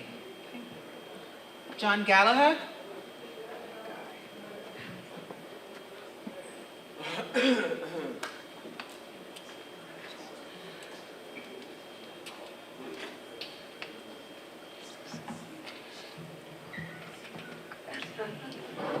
Good evening, board members, acting superintendent, administrators of the school district.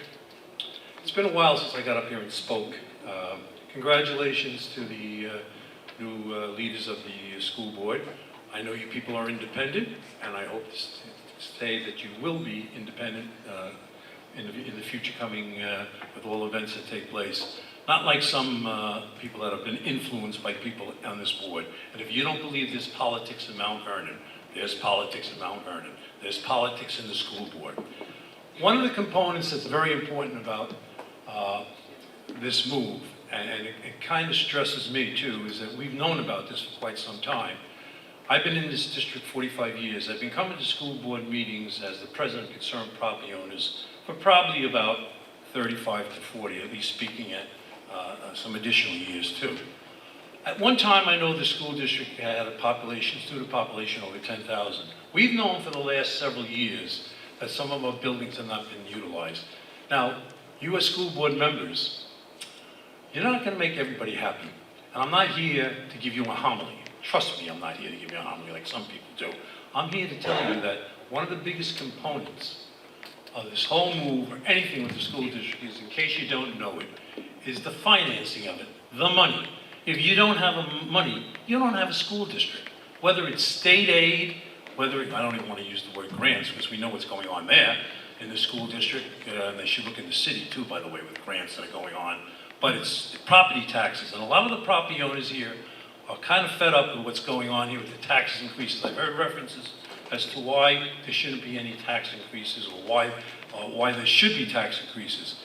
Before you increase any taxes, if you ask yourself whether you run a home, whether you run a business, you should find out where your money's going originally. And that's what we've been asking for, my group. And we've been asking for audits in this school district. We've been asking for investigations, and I think it's becoming fruitful, and I think the public is going to find out about what we've been talking about. We want our money spent correctly, and we want it spent right. And that's what we're going to ask for, is that this continues on and that this board continues these continues these investigations, working with the Federal Bureau of Investigation and the Department of Justice. As for the topic of this Rebecca Turner combination of Benjamin Turner, as I said before, we know that some buildings have been underutilized. And this may be a move to do it. I'm not so happy in the way that maybe it was handled. But we also found out tonight, at least I heard tonight, that the state was pushing this. There was a deadline to get this done.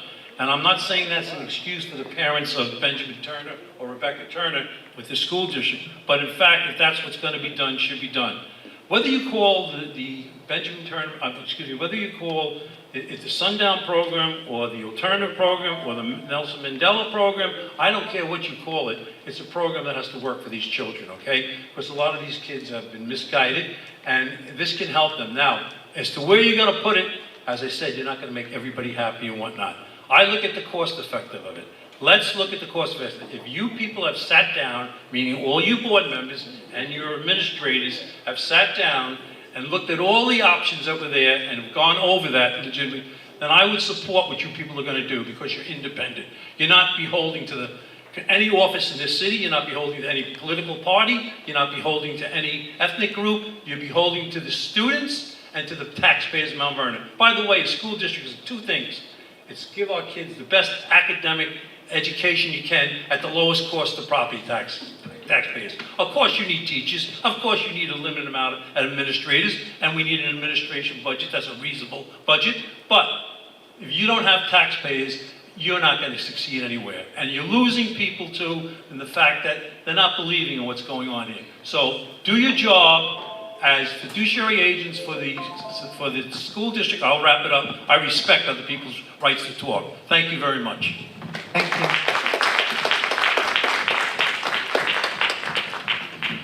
Elias Goodside?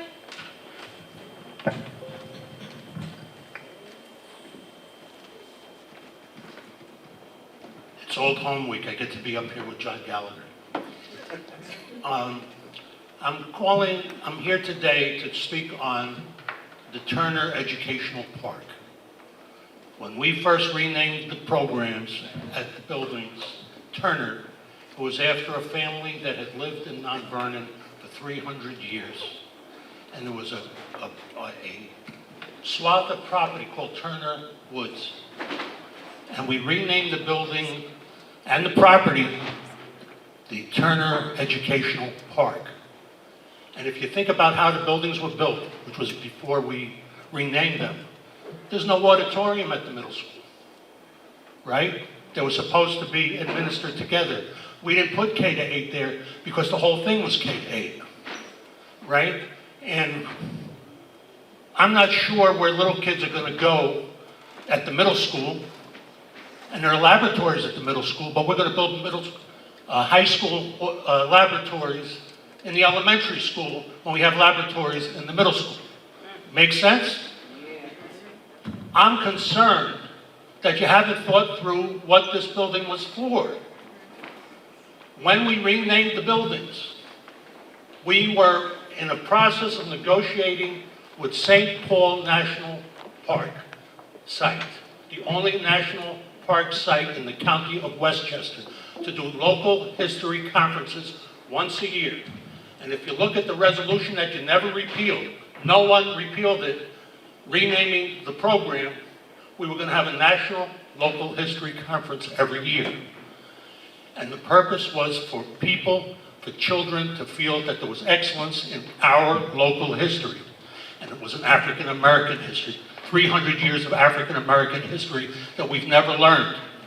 And when you talk about reparations, the Turner family lost that property after owning it pre-Revolutionary War in 1930 when the city fathers took it and gave it to Oil City.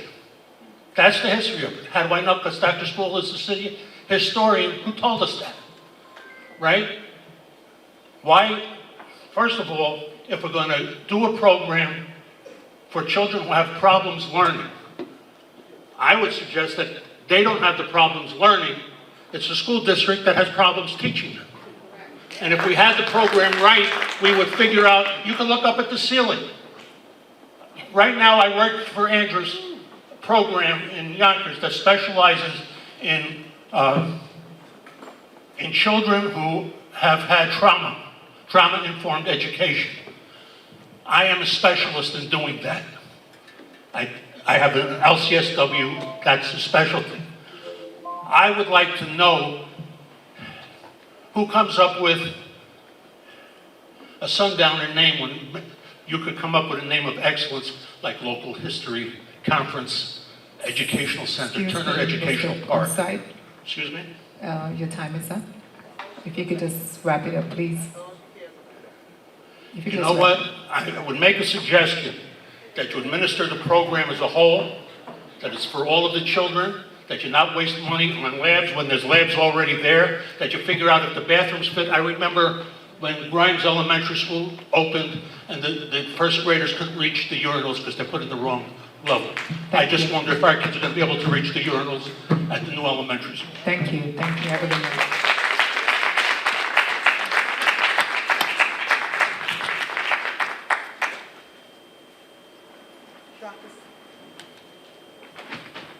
Dr. Samantha Donaldson.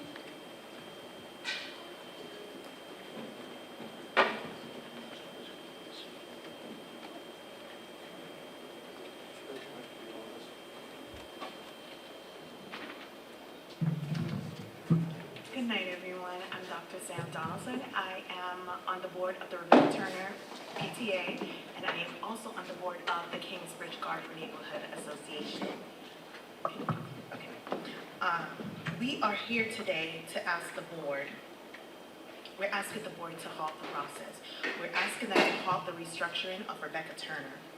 After this past Zoom meeting, it has become apparent that the processes that were employed to assess the viability and the potential implications of these changes have critical deficiencies. The hasty rollout of this proposal appears premature, and that is concerning. That is concerning due to the potential oversight and inadequacies that could arise when this plan is put into place. We have called for the board to release the comprehensive plan. I guess this video of the walkthrough was a comprehensive plan, but when we asked for a comprehensive plan, what we were asking for were financial. How much is this move going to cost? Have we looked at whether the physical building of Benjamin Turner is appropriate for smaller children, as this gentleman has pointed out. Urinals, the toilets, the staircase, all of these things are things that we should have seen, and it should have been rolled out in the comprehensive plan so that we can understand how you guys came to this decision. We're also, we should also look at, regarding the sundown students, is Rebecca Turner Elementary School an appropriate building for them? As the gentleman pointed out, the lab. That was one of my questions. Is there a science component that they would need to complete in order to get their certifications? You guys did in your beautiful video. You did say that you were building a lab. How much does that cost? We want to know dollars and cents. And as a homeowner, I want to know how much does that cost in comparison to putting the program elsewhere. So what we're saying to you guys is that we're not against the program. We're not against the sundown program. We're not against the restructuring of Rebecca Turner. What we are against is the plan is not well thought through. And you guys are not telling us how you arrived at this decision. And we're calling for you to show us how you arrived. We need to see what studies were done. We need to see the security assessment and external security assessment as how this is going to actually happen. And we need to see what you guys saw before you came to this decision, not something that you created afterwards. Thank you.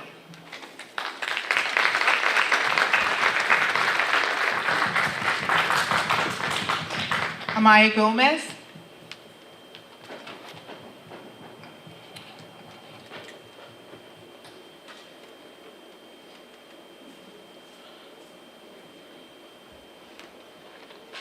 Good evening, it's Omira Gomez. I live in 6 Central Parkway, Mount Vernon, and I have 2 children in the district. Before purchasing my home in Mount Vernon, many people told me the district is not that great, you should go somewhere else. And I said to that person that the parent is the one who makes the district. obviously, you guys are continuously proving me wrong.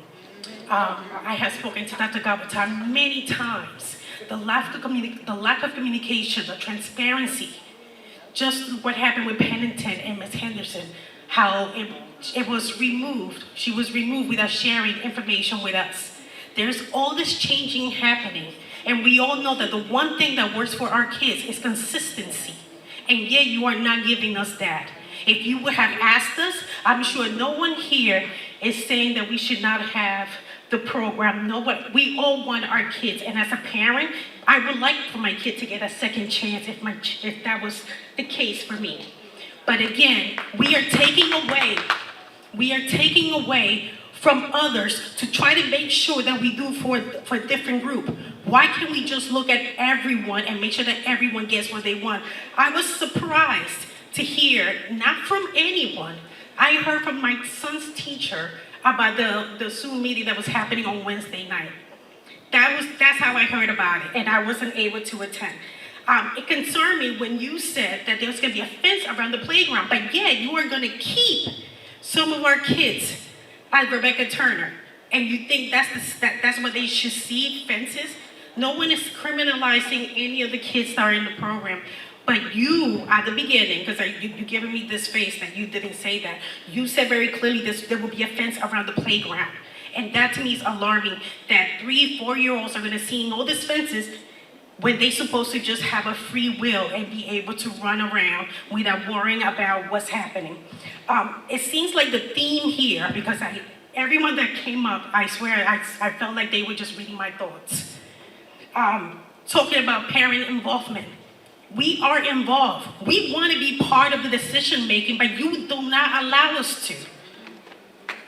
How can you expect us to back you up? How can you expect us? It's funny how when we're running for board, everyone is great. But then you lose track of what you say you were going to do for our kids. Every child deserves education. Every child deserves for someone to go hard for them. But don't go ahead and penalize the little ones, the ones that are nonverbal. Don't go ahead and penalize and take something that they are used to. They're used to this building, and now you are going to go ahead and remove them without even allowing the parents to have a good conversation. Because 2 weeks of you telling a child that young that this is not going to be your school anymore, it's not okay. And since you guys are, I'm hoping that you guys as parents, put your parents' hat on and really think about, I do want the kids to get second chances. I do want them to succeed. And I'll be the first one to say, sounds great. But why do we have to hurt the little ones? And what I mean by hurt, I mean that you are not thinking about them. You're thinking about what you think is best for them. And like many parents said, no one here is trying to pick one side or the other. All we are asking is, allow us to help you make the best decision for our kids. This is why many families leave the district, because of what you guys are doing. We don't know where our taxes go. All you do is spend. It seems like for some reason, this is all about who you like the best. And we need to stop that, because who we like the best is our kids. And I will continue to fight for my kids, and I'm so upset that this decision was made 2 weeks before the school year is supposed to get started.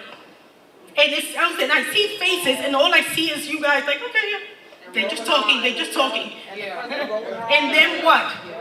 Like, I want you guys to remember my face, because it's not okay for you to do that to kids that have been somewhere for so long, for them to be removed.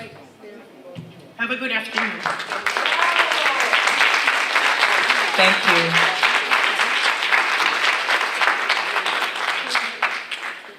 Newbie?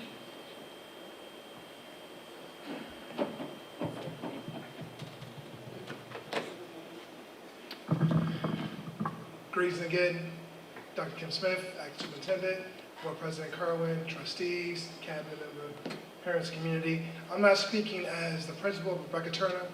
I'm just speaking as someone who experienced sundown. I worked under Mr. Burtz from 18 to 19 with Ms. Middleton as the counselor. Yeah. You know, and it's not about me.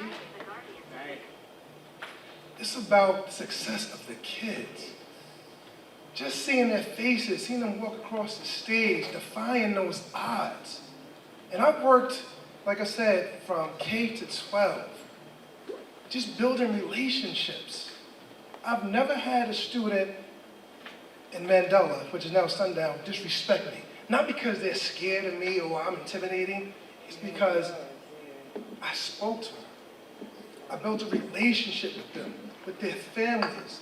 I have students who come to me now that graduated, that I had when I was teaching in the first grade, making me feel extremely old. But just come back and say, thank you.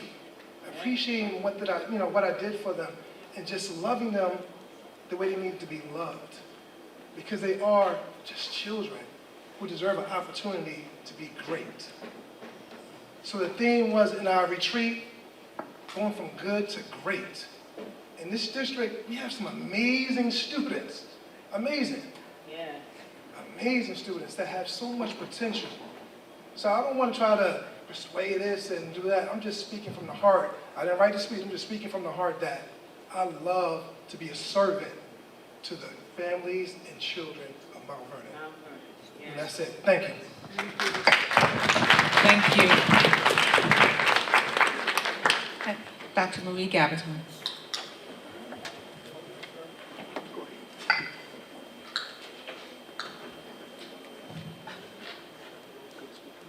Good evening, everyone. So I've been in the Mount Vernon School District for 23 years. I started first as a social studies teacher. As a social studies teacher, I taught at a program called Second Chance. In the evening, we'd have these students who would come, who struggled a lot. They would just need sometimes just someone to speak to, not just to learn about history, but someone to speak to. Later on, when I became a school counselor, I worked again at a program called the Sundown Program. Yes, it is not a wonderful name. However, the students I work with were wonderful students. They had academic challenges, they had social emotional challenges. Some of them were the sole breadwinners in their family. Yet the opportunity to come to school with the opportunity to know they could get a high school diploma is why they came every day. At Sundown, every student received individual attention. When I think of the program, the memory I'm the fondest of is one of my students, the day after giving labor, came in to turn in all her assignment because her concern was earning the high school diploma. As schools, we sell this dream to both parents and students. The dream is we are here for every student. The dream is every child will leave here with the best education possible. What our students have heard lately is the fact that the Sundown students are criminal.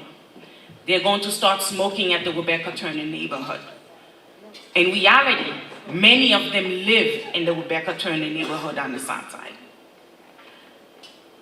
I know no one likes change. However, it is very disheartening for me, after being in this community for so many years, to hear people speak like that about our student. Just like we celebrate our top student, we should also celebrate those students who struggle. A second chance is a wonderful thing to give to every child. Again, tonight I hear people referring them as these children. That is a term that really breaks my heart all the time. We do not have these children. We have children of the Mount Vernon City School District. Every child, all children. That is the motto of the New York State Department of Education. Every children, all children. Thank you.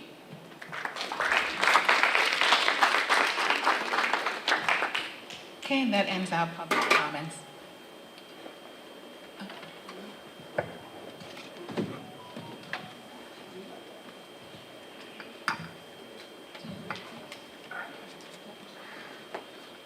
We're going to go into committee reports.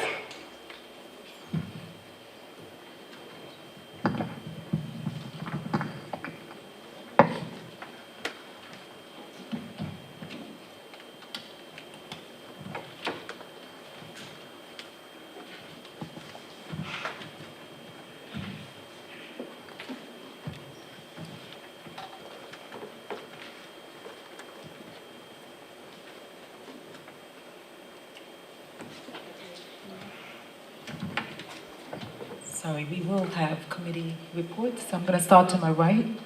Trustee Lindsay, do you have any committee reports that you want to speak about? Yes, just wanted to bring up that as security report. We have, as was mentioned in the last few meetings, that we have in the process of hiring new district guards that are actually district guards. They're not outsourced through another company. I believe at last number we were up to having hired 12. I think we have to have a few more that we're in the process of hiring. We also made 2 supervisors from within, so that's a good thing that we now have internal supervisors. Again, they're not outsourced from a company. They're 2 of our own who've been promoted to road supervisors. We also still retained our director, and we have a new assistant director, and as it's been said, the new assistant director will be assigned to the Turner School. Thank you, Trustee Lindsay. Trustee Mitchell, do you want to speak about the committee report? I'm just going to speak briefly on, we all went on the first, one of several walkthroughs at the high school a couple of weeks ago. All the trustees were present, and we were targeting some of the main rooms that are going to be, have the floors, some work done. We know that it's a massive undertaking. We do know funds are, we have issues with funding, but we're working to make sure that things get done. And that's not the only school. We do know that there are many schools in the district that are still facing challenges for several years now. And we're trying to work as a group to visit those schools, walk through, and then brief each other, just like Trustee Lindsay just did just now. He also mentioned about security.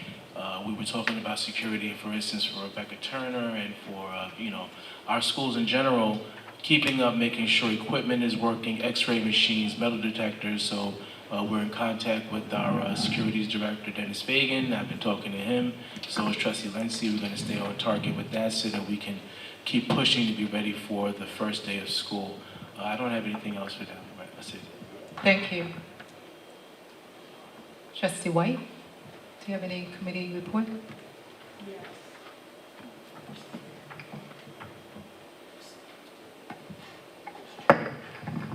We had a facilities meeting and talked about a lot of different things that's going in the district that we need repairs. And we're, oh. And we talked about the Graham Annex that used to be the old Mandela. We will be tearing that down shortly and closing it up around, especially around Ryan School, because we'll be removing asbestos. We have the lift is finally in. I believe it's working at Williams School. So they call it the elevator, but it's the lift for special ed children that need, or any child that needs to, who are unable to walk up to school. Excuse me. We're draining the pool, and we'll be repairing the walls and some of the tiles that need to be fixed. The turf room, we looked at the turf room. We have to keep it closed. It's not ready for any kind of play, any kind of anything. The Trapegan chiller will still be out for a while. We're working, trying to find a way to replace it. But now a lot of the schools, because of the summer, we have put air conditioners in a lot of the rooms. The health center will be at Rebecca Turner, the Hamilton, and Graham. So those where the health center will be. We looked at also Lincoln School there's some of the facade at Lincoln School that we know we have to take a deep look into it and get some repairs done on that, or put up some sort of screen for the building and the safety of the children. Anything else from my committee? Will our schools be ready to open up? Our schools that will was a be ready concern. to open Yes. up for learning. The custodians and the cleaners, they are working their hardest. Now that summer school has finally ended, ESY has ended, they will have the opportunity now to get their rooms clean. So you have to remember that all schools had summer camp in it. So some of the rooms were not able to be cleaned, but now our custodians, I guarantee you, our custodians are working their hardest, and our cleaners to get our buildings ready for the opening on September 7th. I have a question. When will the pool be drained? Do you know, do you have a date for the community? No, Mike might help me. So the, Patrick, Give him. So Patrick and I drained the pool on Saturday and Sunday, and the work was done on Monday. And I started filling it this morning at 7 o'clock. I shut the fill off at about 5:45. Tomorrow morning, I think by tomorrow afternoon, I think it'll be full. The Board of Health will come and inspect the work that we did. Everything's been cleaned, it'll be full. Then the guy will come and balance it. I forget the name of the company. Patrick was dealing with them. They'll be coming this week to balance it, and then we'll be back online. Everything's back online. Also, when would the girls' bathroom at the high school, The girls' locker room. the girls' locker room and the bathroom will be repaired? So the girls' locker room, we're gonna take some of the washers and dryers out of there because we just emptied, the guys at the high school emptied the home and careers room. That's gonna be home and careers room. They emptied that today. They put everything away for me. The drawings and stuff are in the facility, by the facilities officers. They'll, doing the floors and getting the room clean. Thursday, we're bringing a stove, 2 washers and 2 dryers over there. I have the electricians will be doing the electric work, and that room is being done now. So everything will be done before school opens? Yes, yes. Thank you. Because that's the main concern, especially the bathrooms. The bathrooms, And we're the gonna start floors. on them. The floors are being The done. tiles are being replaced, taken up and being So replaced. we're looking at pricing for tiles, we're looking at pricing for alternative floors. We're looking at a couple of things while they're doing the asbestos abatement. They'll be done with the abatement probably the end of this week, the beginning of next week. We did some abatement at Williams, which is all complete already. We have some abatement to do at the Board of Ed, which will be next.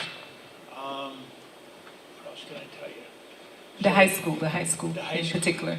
The high school, the turf room, the new turf is in the girls' locker room. We're looking at other prices to try and get that.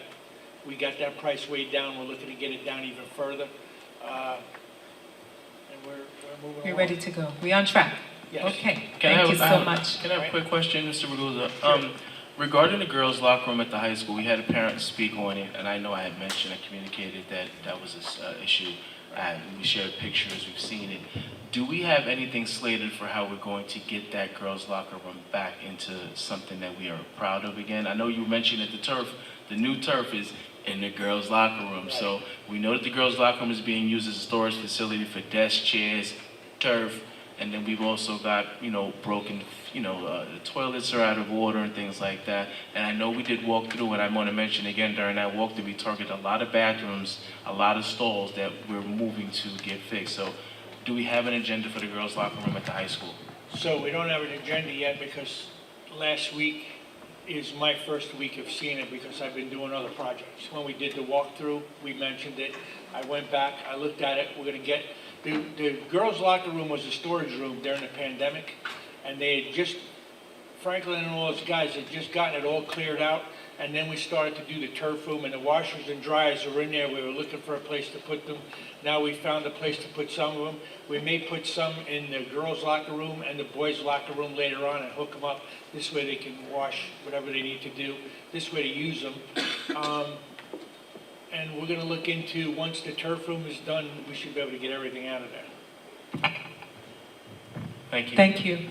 Can I just make mention that I know there was a concern also referenced about 20 classrooms with no tiles on the floor, bathrooms, staff, and girls' bathrooms with no stall doors or stall doors that are all messed up. So that was a concern of administration as well in that building. Right. And we're taking care of all that now. Okay. I just didn't hear it mentioned. Did he? Okay. Just want to make sure. Excuse me, can Mr. Raimondi address these concerns? Yeah. Good evening, everyone. So I just received a price estimate for the stalls at the bathrooms at Mount Vernon High School as I was sitting here, so I can share that with the board and with the superintendent. We're addressing this in phases because there's a massive amount of work that needs to be completed, and it has to be done in the right stages so that we don't do something and forget to do another thing. So we have phase one of the high school, specifically for the high school, addressing the abatement and looking at the different costs of putting in different types of flooring so that we can now move to phase two while being budget conscientious. So we want to make sure that we do things the right way for the right price one time, which is something that takes a little bit of time to do the right research, but when we execute it, it'll be done, properly. So this is all things on our radar, and as we're closing one area out, we're moving to the next area. So we're not spread so thin. We want to really focus and do the best job we can in the least amount of time for the best cost for the project. So it's on our radar, absolutely. Okay, thank you. You're welcome. Trustee Gale, do you have any committee report? Yes. Family and community engagement. We had a bike giveaway at the Benjamin Turner Middle School on July 15th, organized by the Benjamin Turner PTA President, Ms. Shanette Jones, assisted by Ms. Mendisa Parchment, attended and supported by Board President Kerwin and the chair of my committee, Dr. Beverly Jones. I would like to thank the parent liaisons that were there, the custodians, and the security people that was there to assist with the bike giveaways. What I'd like to say is, with the leadership of this team, I expect to do a lot more community events this year, and hopefully we will be able to successfully help Mount Vernon with a lot of the initiatives that we will be doing in the coming year. Thank you. Thank you. Trustee Middleton? I just concur as being a newly elected school board trustee. I concur with the team that I sat with on August the 10th, Wanda White, Warren Mitchell, Mark Lindsay, for the facilities meeting that we had, which basically was pretty good. And I might say that she kind of detailed the report, and I concur with it. And we just, look for all things to be as good as they are going right now in terms of our schools being ready to receive our children, and for all those things that do need repairs. So looking forward to that. And I want to say that as newly assigned too, that I've been assigned Parker and Graham schools, although my allegiance is to the school-wide community. And so I will be present, Parker and Graham principals. Thank you. That's really it. Okay, thank you. Trustee Jinka? Good evening. A couple of days ago, I was in a policy meeting with President Kerwin and Trustee Adrian. We went over a couple of policies. We went over policy 7360, which was weapons and codes, and then we went over a policy 3410, which was threats, violence, and codes of conduct. Right now, we're working on still reviewing and updating 60 more policies within the next few months. Tonight, Dr. Gaviton is going to press on what we're going to discuss tonight. And that's it. Thank you. Trustee Saunders?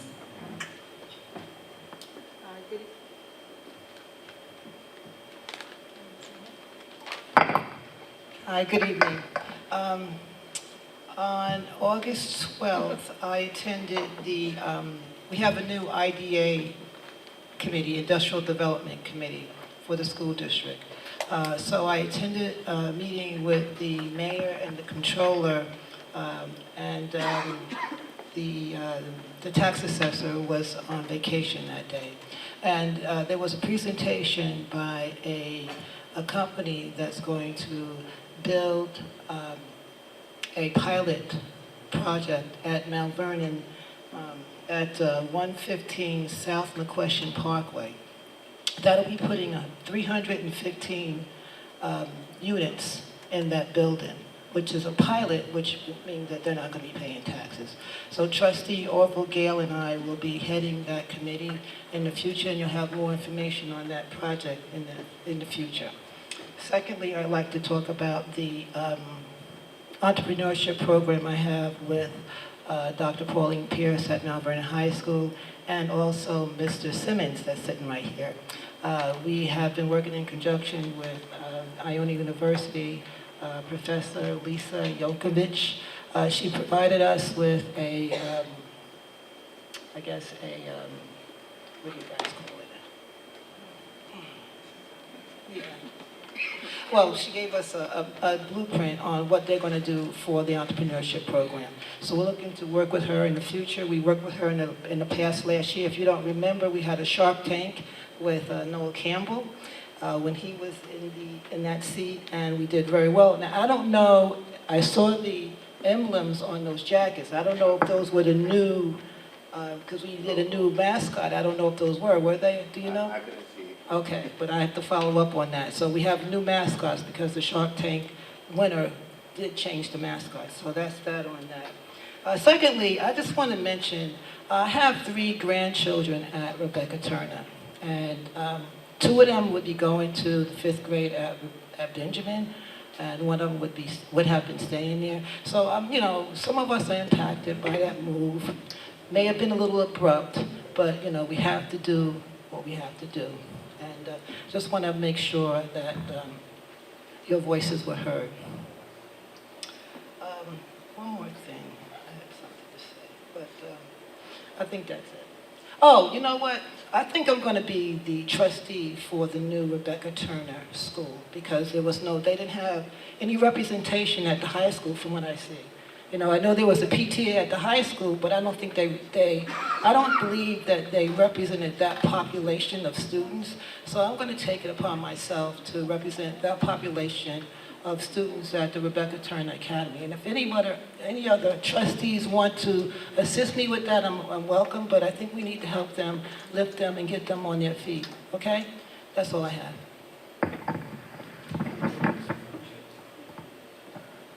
Thank you, thank you. So I just want to report as far as the budget committee, we did not meet.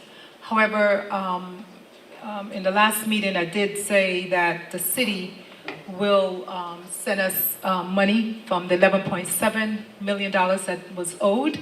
So far, in July, we received $2 million from the city. And just in August, I think it was last week, we received $1.5 million from the city. We will be meeting with the comptroller sometime in September. We have not set up a date yet, and where we're going to work out payment plans, as I had reported previously. So far, the city is making good on their promise to pay off the $11.7 million. I also, is that right, Mr. Silver? Okay, good, thank you. Also, I spoke to Dr. Smith in terms of new parents coming into our district. They don't know how to navigate. They're not welcome enough into the building that the students will be going to. So what we have decided, I asked Dr. Gabaton and Dr. Smith, is to put together a new parent orientation night together. And that will be held for new parents that's coming into the district. We want to welcome all the parents into the district, give them the phone numbers to navigate, the teachers, welcome them, give them a big welcome into the district. September 6th at 6:30. Now, as far as the location, it might be at the Ed Center, but we haven't decided yet. So just mark your calendar for this date. It will be September 6th. We'd like to meet and greet, welcome the new parents into the school district. And that is it from all of us for community. Oh, you didn't speak? I'm so sorry. Trustee Kelly. For the Education Committee, we're working with the Cabinet and Dr. Smith. There was a Grow Bag program in May that was very successful. It's a partnership with AKA and Donna Jackson. It's a sorority. We're trying to bring in curriculum for our students so we can have outdoor classrooms, hopefully, with their partnership and mentorship. So they'll look forward to some of the developments in the Education Committee. Thank you. Thank you so much. I didn't want to miss you. Sure, Trustee Mitchell. Hi, I'm sorry. I know this is not related to my committee, but I do want to talk really quick. The fall sports initiative, if you guys would be going on the district site, our incredibly efficient and important district clerk, Rita James, has ensured that she keeps it updated on a regular basis. You have the ability to go in there, register your child, get their medical forms, and you can upload them digitally, so you don't have to come into a particular building to do it. It's very helpful. Just want to make sure that we understand that we're trying to really push the initiative for sports in the buildings across the district so we can get a huge turnout. Modified volleyball is already happening, open gym at the high school. It started last week. It's 9 to 11. It was today, it'll be tomorrow, it'll be Thursday again. Modified means your child is in 7th or 8th grade, not varsity or junior varsity. And if I'm not mistaken, tryouts are coming out. You should see communication on that coming out on the district site as well. And I want to also say something about the PTA. This building in particular, this is where I started. I was PTA president here many years back, and I started here. And the importance of the PTA, the power of the PTA is unmatchable. This building, we need, all of our buildings need parents. I know I have parents in this room who are here still, who have spoken and left. You're involved. Be a part of the PTA. Get on, get involved so that you can be a part, be this main line into what's going on. Every building in our district needs a PTA. All you have to do is reach out to the building lead, the principal, or whoever the PTA is in place currently right now, and you can talk about how you can come in. And yes, it is volunteer work. It is not just bake sales and fundraising. It is so much more. 1,900 kids, parents can be involved in PTA like they want to. And as PTA president, we represent all of the students across the district. Yes, ma'am. I agree. And the last thing I want to say is regarding, we had a public comment at the last meeting. I believe Mr. Harris came and he had questioned an RFP that he said he did not find. I don't know. No, it's not. Because I'm not on security. I'm sorry, who's on security? Who's security committee? I'm going to give it to Mr. Lindsay. He'll talk about it next time.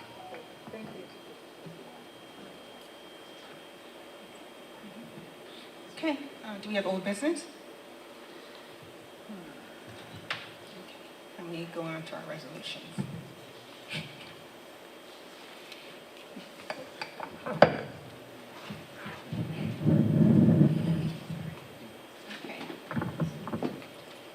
Can I have a motion for 5.1?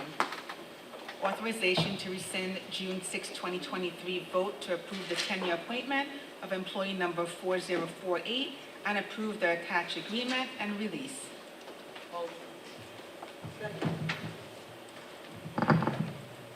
Questions, concerns, discussions? All those in favor? Aye. Oppose? Abstain? Motion carries. Can I have a motion for 5.2? Human Resources 87A certified. Motion. Second. Questions, concerns, discussions? All those in favor? Aye. Oppose? Abstain? Motion carries. Can I have a motion for 5.3, Human Resources Resolution Number 87B, classified? Motion. Can I have a second? Second. Questions, concerns, discussions? All those in favor? Aye. Oppose? Abstain? Motion carries. Can I have a motion for 6.1, authorization to update literacy planning committee staff during the 2023-2024 school year? Motion?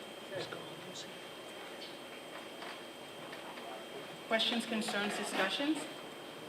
All those in favor? Aye. Oppose? Abstain?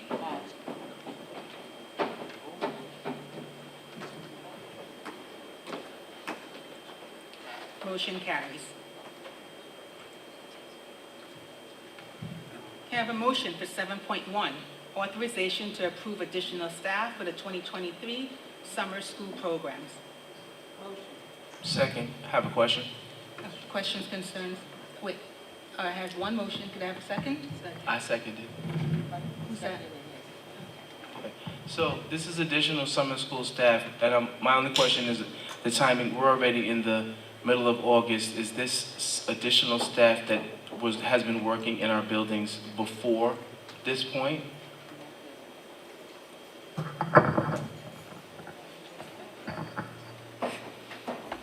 So these are staff members that will proctor the regents starting this week and also score the regents exams for this week. So that there's another resolution for the staffing of the regents exams proctoring. This is about the additional summer school staff. I'm only asking because of the timing. We're already finishing up. I think summer school is over. So I'm trying to understand, we're approving additional summer school staff now? Or was this for the summer? Oh, this for this summer, and these are replacement. Teachers signed up to teach summer school, and things do happen. They withdrew, and so they had to be replaced so that we could have teachers in front of our students to prepare them for the Regents exam. So basically, this is for people who've already been working before Yes. now? Okay, is there any reason why we wouldn't have saw that? Never mind, I understand the timing. You got it? Last minute. Okay, thank you. All those in favor? Aye. Oppose? Abstain? Motion carries. Can I have a motion for 7.2, authorization to approve to hire staff to proctor and score the August Regents exam? Second.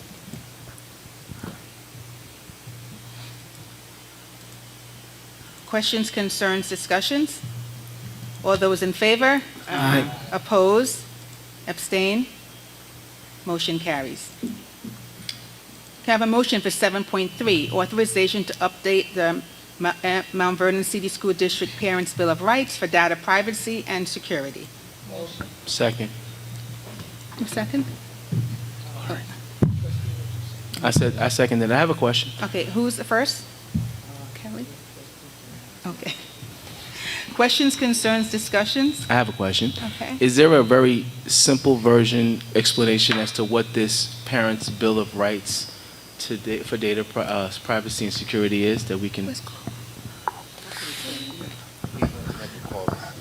So, Trustee Mitchell, NISBA has been sending out many updates because of the many laws that have been changed. So there were certain pieces that were removed and new pieces were added in terms of data privacy specifically.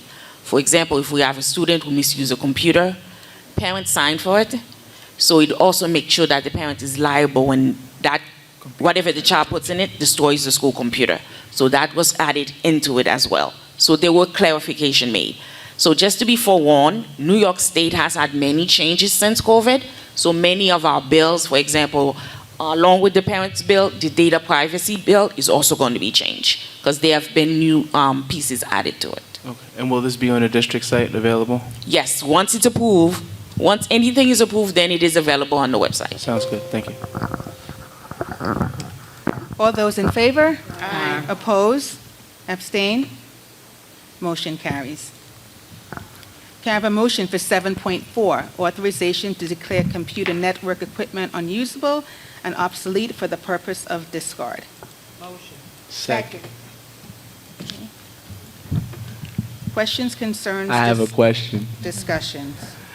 All right, Mr. Silver, We've talked about how we auction off things that are no longer usable. That's okay, Ken, breathe.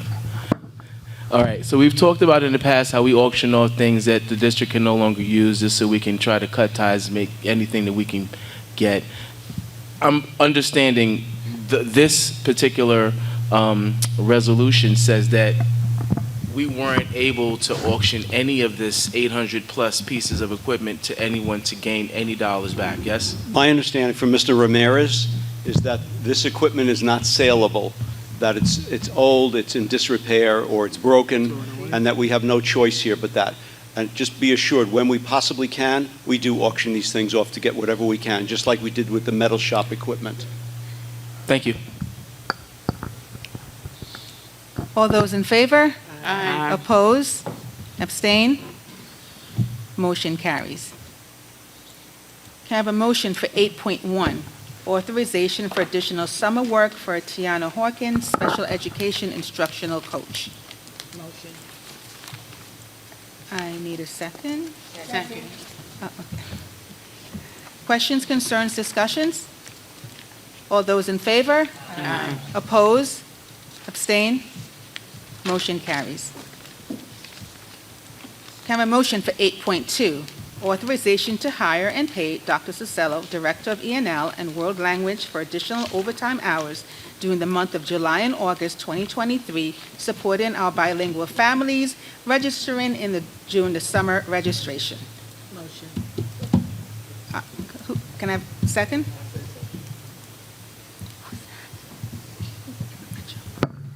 Questions, concerns, discussions? All those in favor? Aye. Oppose? Abstain? Motion carries. Can I have a motion for 8.3, approval of student services, pupil personnel services, memorandum number 2, dated August 15, 2023? Motion. Second. Who was second? Oh, okay.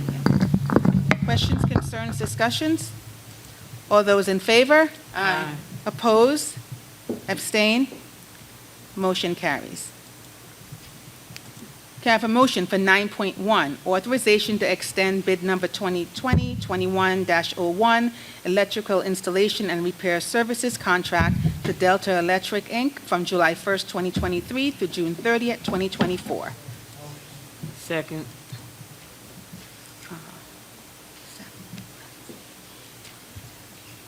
Who was second? Oh, I did. Okay. Questions, concerns, discussions? All those in favor? Aye. Oppose? Abstain? Motion carries. Can I have a motion for 9.2, authorization to extend printer maintenance and supply contract added to the services of CBS/X Xerox for 2023-2024 fiscal year? Motion.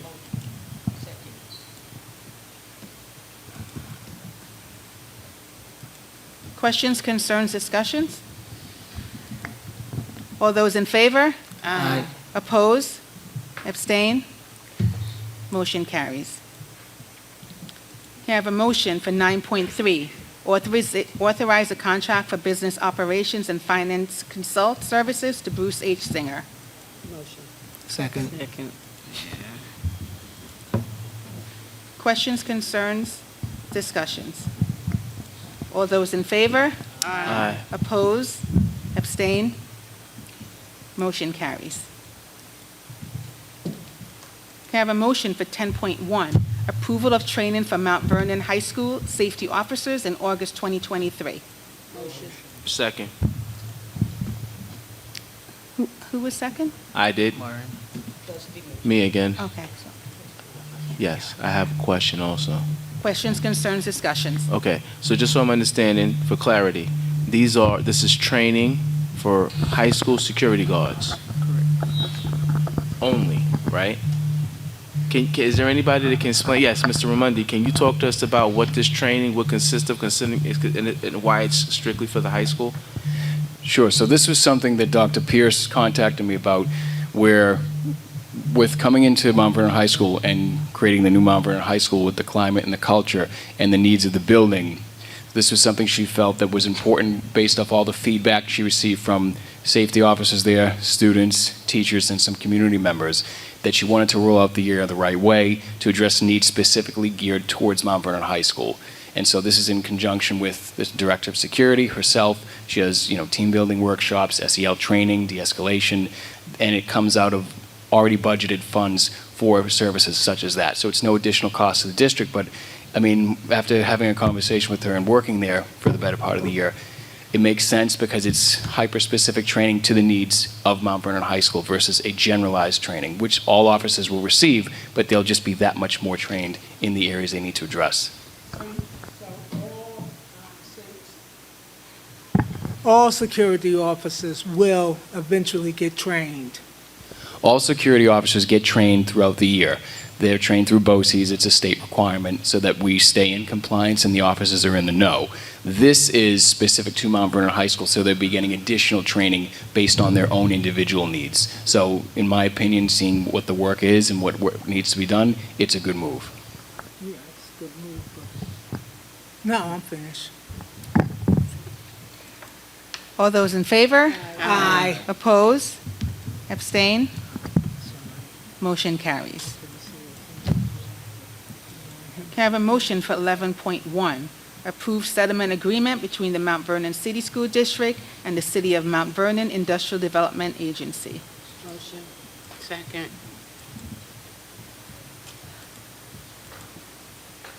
Questions, concerns, discussions? All those in favor? Aye. Oppose? Abstain? Motion carries. Can I have a motion for 12.1? Approve district-wide code of conduct 5300 for public comment. Hi, are you gonna? So the District Code of Conduct for 22-23 has been revised. We have a couple revisions that we've made. There's almost 70 policies in there. It is open for the public to go on it, make any comments. The comments will be read and edits will be done based on those comments. And then we put back out to vote. I don't know if this is redundant, but it's all, everything is going to be online, the comments, so you're going to It's collect them already online. electronically? Okay. Once you guys approve it for public comments, we'll put it online so parents could go in, communities member could go in and peruse. It covers the entire school district code of conduct. And it is also DEI and DASA compliant. Can I have a motion? Can I have a second? Okay, questions, concerns, discussions? All those in favor? Aye. Oppose? Abstain? Motion carries. Can I have a motion for 12.2? Authorization to revise policies 3411, all lawful possession of a weapon on school grounds, and number 3412, threat of violence in school. Motion. Second. So we revise policy 3411, unlawful possession of a weapon upon school ground. Specifically, the definition of what is a weapon has been broadened to include imaginary weapons, to also include weapons with piston, CO2 cartridges, also a variety of knives, stun guns. So it is, as soon as it also is approved, it will be put up on the website. Policy 3412 is threat of violence in school. We made sure that this reference our DASA policy as well as our DASA form and where to access using our BREM online. So we made these align to our current technology we're using as well as the New York State DASA code. Thank you, Dr. Gavin. Any more questions, concerns? All those in favor? Aye. Oppose? Abstain? Motion carries. Can I have a motion for 12.3, authorize a settlement agreement and release? Second. Who is that first one? You. Questions, concerns, discussions? All those in favor? Aye. Oppose? Abstain? Motion carries. Can I have a motion for 12.4, authorize an agreement between employee number 1954 and the Mount Vernon City School District? Motion. Second. Questions, concerns, discussions? All those in favor? Aye. Oppose? Abstain? Motion carries. Can I have a motion for 12.5, authorization to close the Rebecca Turner Pre-K 4 Elementary School? Motion. Second.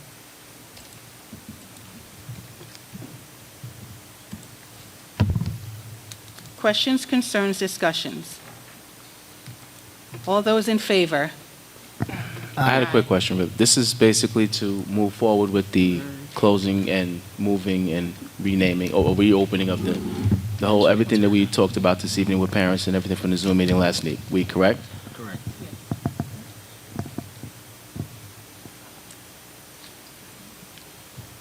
All those in favor? Aye. Oppose? Abstain. Wait, oppose? Oh. Okay. Okay. Abstain?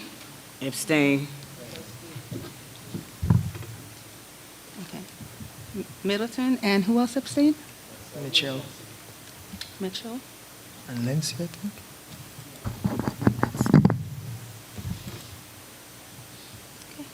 Motion carries.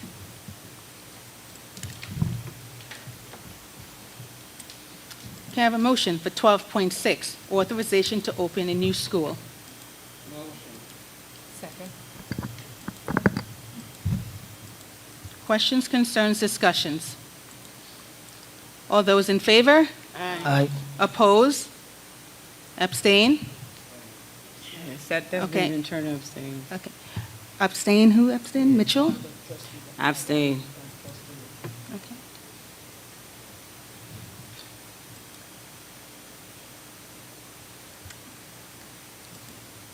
Motion carries.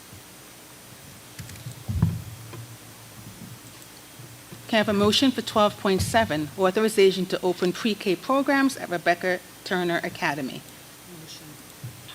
Second.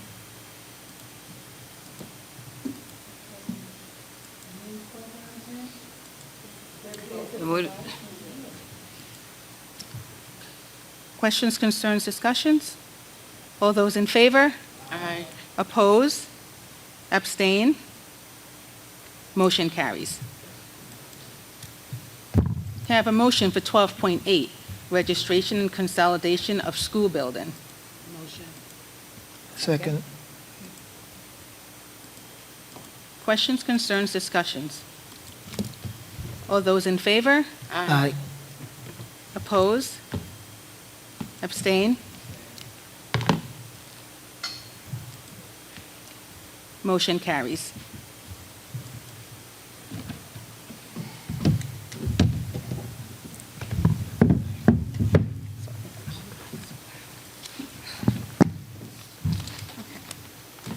So can I have a motion to enter executive session for the purpose of discussing pending litigation, the financial history of a particular person or corporation, or matters leading to the appointment, employment, demotion, discipline, suspension, dismissal, or removal of a particular person or corporation, and to receive legal advice on pending matters. Motion.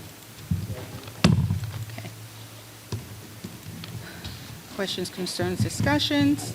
All those in favor? Okay. All right. So I want to say thank you for everyone for sticking through the long meeting. Have a good evening. Thank you.